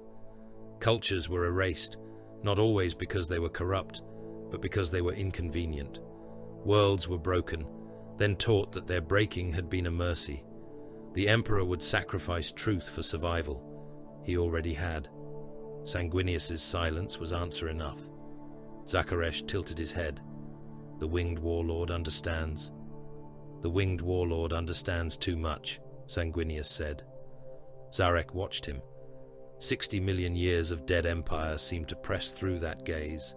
Not warmth, not sympathy, recognition. "The silent king acknowledges a ruler spirit worthy of remembrance," the herald said. "You are not merely a weapon. You are a wound shaped into command." Sanguinius looked at him with sudden coldness. "Do not dress me in your dead poetry. Translation chosen for your species' comfort. There is no comfort here. No, only accuracy." The angel turned away for a moment, looking at the blood in the glyph grooves beneath his feet. He saw dead army divisions holding a pylon field because he had required minutes. He saw wounded sons detonating themselves inside brain chambers because he had required silence. He saw troop convoys fed to a devourer because he had required bait. He had condemned millions and called it necessity. The difference between him and Szarekh was not that one spent lives, and the other did not. The difference was that Sanguinius still bled when he did it. "I acknowledge your king," he said at last, each word forced through the iron of his restraint. "A monster, a tyrant, a murderer of souls, a sovereign over a species that survived by mutilating itself beyond mercy." Szarekh waited. Sanguinius looked back to Szarekh, and he may still be correct. The chamber seemed to deepen around the words. High above, hidden recorders captured them. Behind the collapsed shrine, Archivist Morosian's bloody finger tightened on the rune. He wept once, silently, because the words were too dangerous and too important to die. Zarekh's halos turned slower. Szarekh said, "Then function may proceed." "Conditional function," Sanguinius said. "No imperial world is to be marked for Necron claim. No living human population is to be harvested, studied, culled, preserved, translated, or otherwise touched by your dynasties under this compact. The selected tomb sites in Eramus Null and 2 dead systems beyond its rim will be withdrawn from imperial prosecution. In exchange, your king will surrender anti-devourer data sufficient for future warning. Pylon theory fragments. Blackstone resonance principles limited to defensive application. All coordinates relating to the intergalactic hunger that he judges relevant to mankind's survival." The Silent King rejects the word surrender. "Then let him choose another word and keep the function." A long pause followed. It was not hesitation. Sanguinius understood that. It was calculation traveling through systems of royal memory, dynastic command, strategic need, and immortal pride. At last, Szarekh spoke. "Partial exchange accepted. Data will be limited. Pylon theory will be constrained. Tomb withdrawals will be honored by this royal host. Lesser dynasties may require correction. Correct them. The Silent King will." It was not alliance. Sanguinius would not name it so.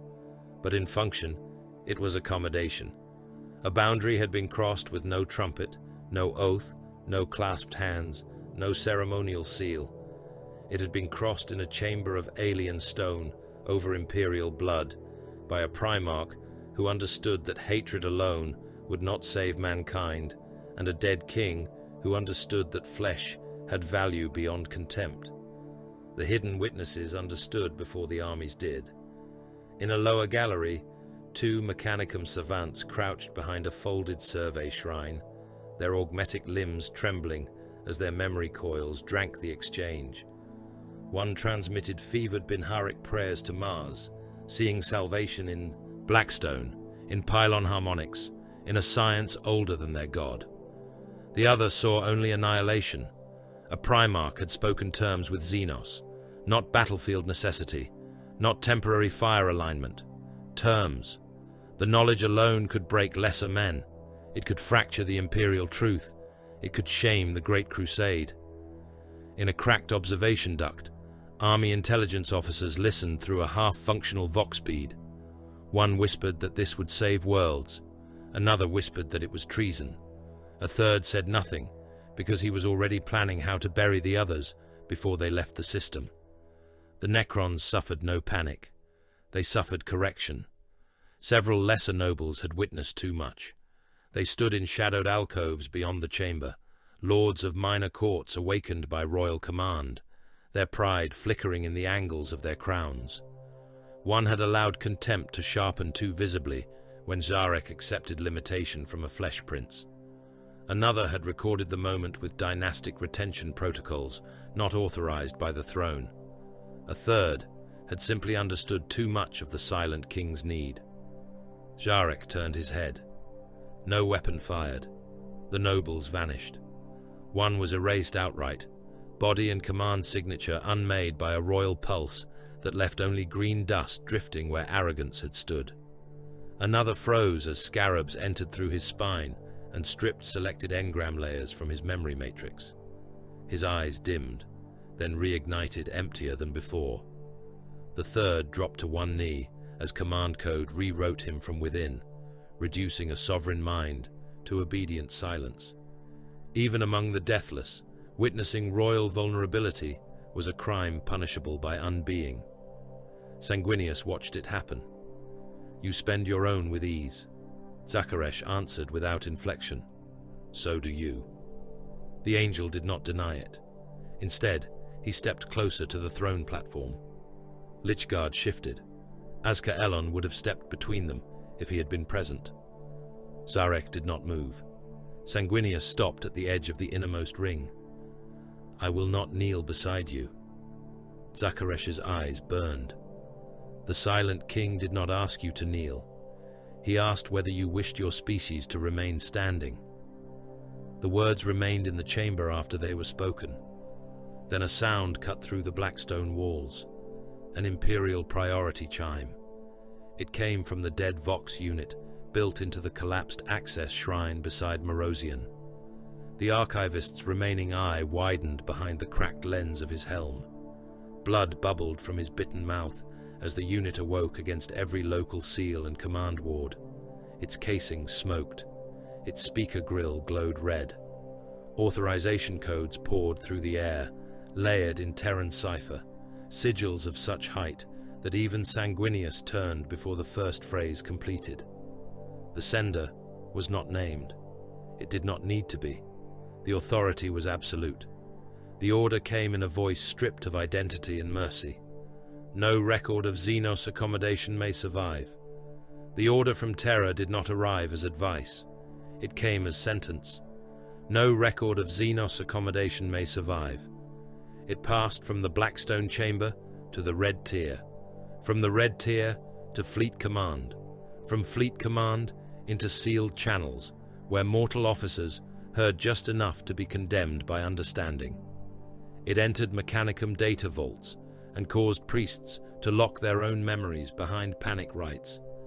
It reached army intelligence cells and made men who had survived Gauss fire, kite in tides, and the psychic scream of a dying bioworld understand that their own masters were now more dangerous than any Xenos. The aftermath became a second massacre. It did not have the honesty of battle. There were no roaring guns at first, no charge calls, no wings descending through ash. There were doors opening in quiet corridors. There were pistol shots in archive chambers. There were red wax seals broken by black-gloved hands. There were remembrances dragged from their sleeping cells while they begged to know the charge. There were iterators who tried to explain that truth served mankind and were beaten until their teeth scattered across deck plating. There were data scribes shot while still clutching slates to their chests, as if parchment and loyalty could stop a bolt round. Imperial data vaults burned, not all at once. That would have been inefficient. They were purged by priority, then by proximity to truth. Fleet cogitators were opened and their memory cores removed with plasma cutters. Picked reels were fed into furnace mouths.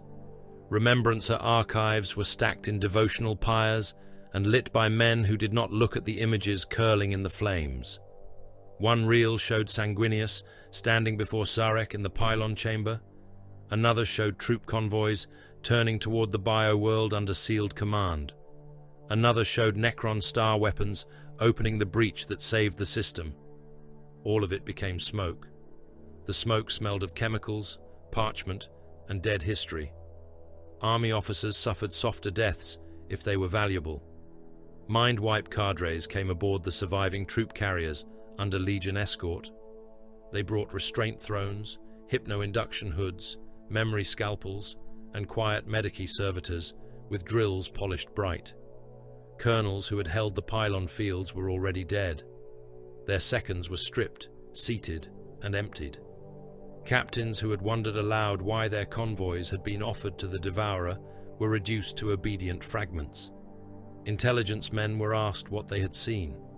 If they answered too well, their minds were burned clean. If they lied poorly, they were spaced. Those who were spaced died quickly, which was the closest the purge came to mercy.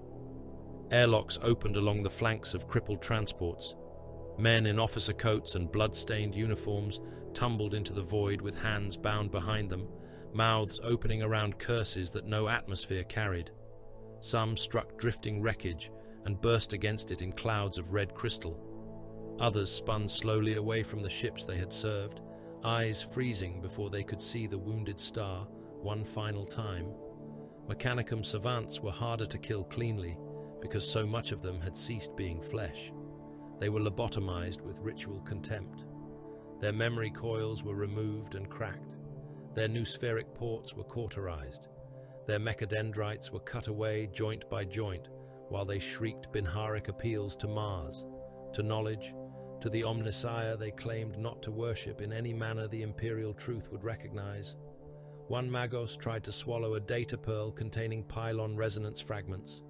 A blood angel held him down, while a tech marine tore open his throat with a chain blade and extracted the pearl from the mess of augmetic tubing and pulped meat. The Magos lived for 7 minutes after that, twitching, clicking, trying to pray with a voice box full of blood.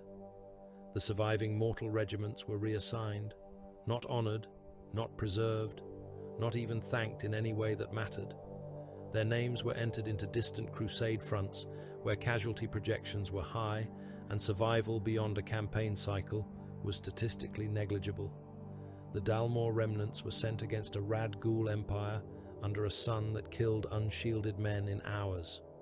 The Carthan survivors were assigned to a fortress reduction where enemy guns had already destroyed 3 assault waves.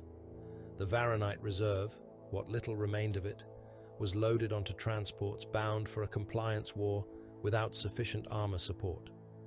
They would die far from Eramus Null, carrying nightmares that no one would believe, until artillery, plague, starvation, or Xenos blades closed their mouths forever.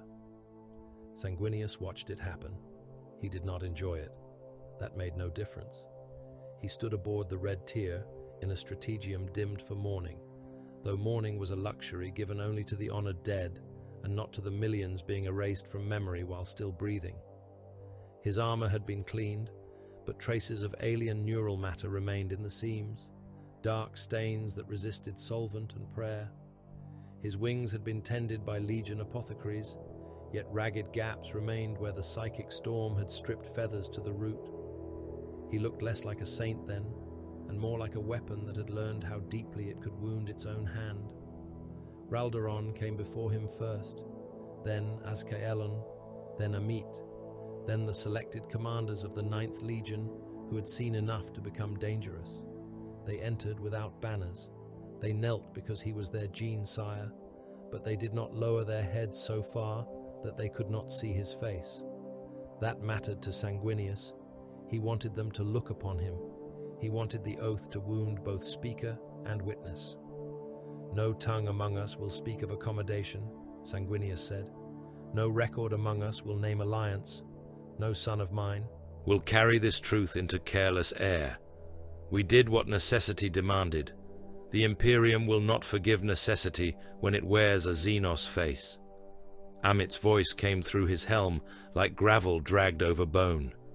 Then we should have killed every witness ourselves. Raldaron looked at him. We already killed enough. We killed what war required. Raldaron turned back to Sanguinius. And now we kill what truth requires. The angel closed his eyes for one breath. Yes. The answer hurt more because it was not cruelly spoken. Azkaelon bowed his golden helm.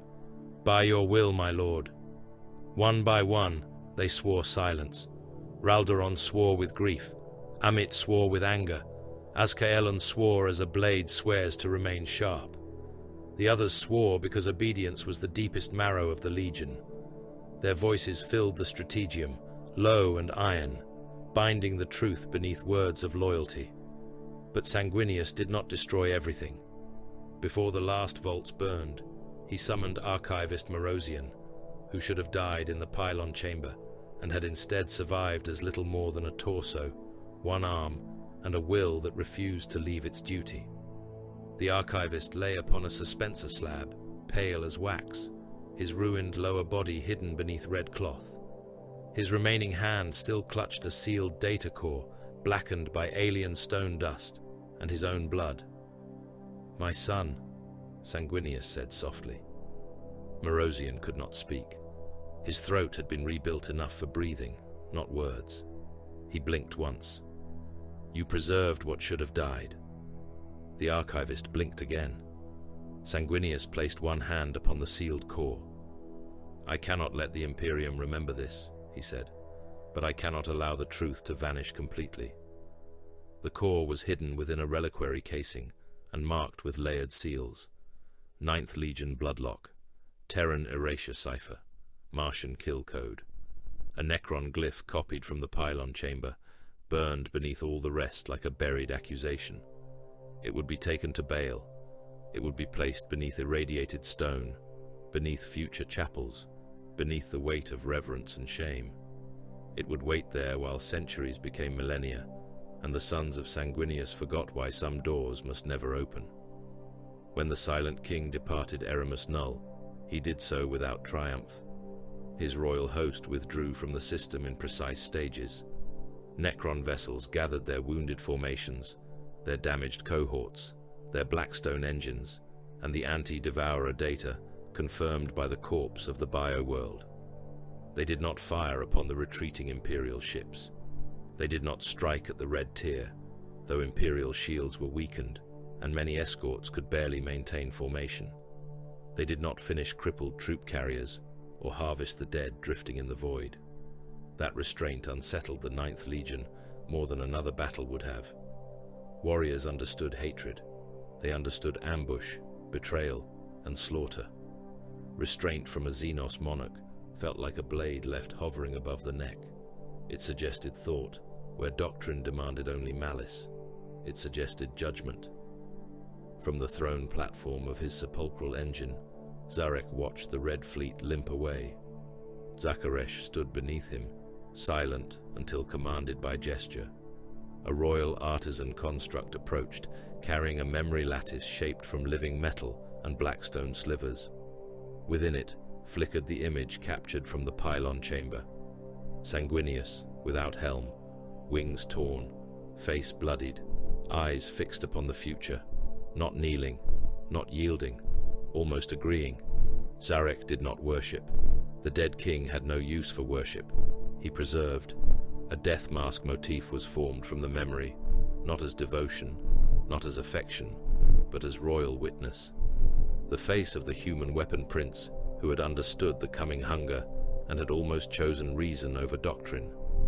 The mask would endure in ways mankind would later misunderstand, because mankind misunderstood anything it did not first burn. Eramus Null was erased.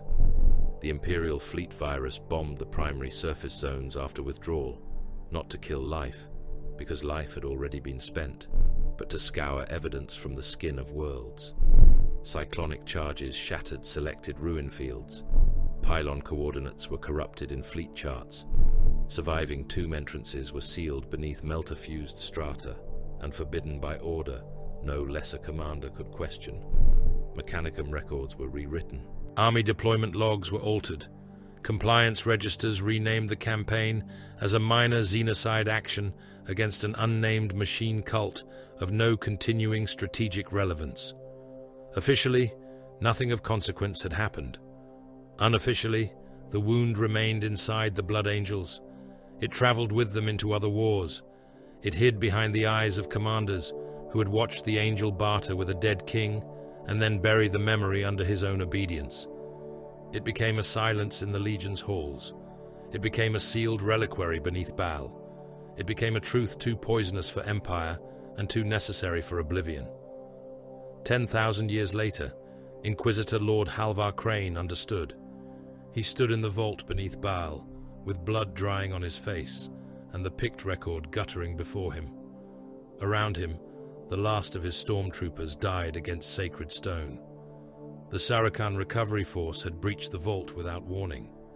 They came through the black walls in slits of green light, lean Necron agents bearing royal glyphs, accompanied by canoptech constructs that moved like knives with legs. Crane's men opened fire immediately. Hellgun beams burned across living metal. Grenades detonated in the confined chamber. One stormtrooper managed to drive a melter charge into the chest of a Necron assassin before Gauss fire took his arms, torso and screaming head apart in a spray of ash and wet fragments. The Necrons advanced anyway. Gauss beams peeled men open against the reliquary floor. Armor became dust first, then skin, then muscle, then organs collapsing into black vapor. A trooper tried to run and made 3 steps before his spine shone through his back and unraveled. Another fired until both hands were erased from the wrists down, then stared at the smoking stumps for the half-second before his face dissolved.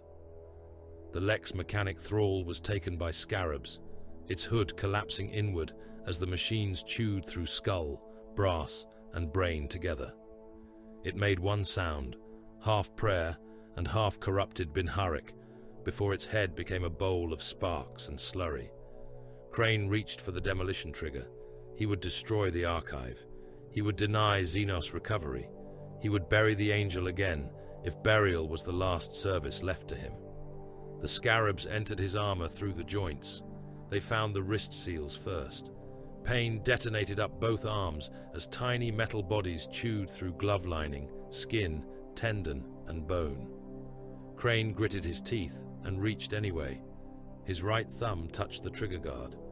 The scarabs ate the thumb, then the fingers, then the hand.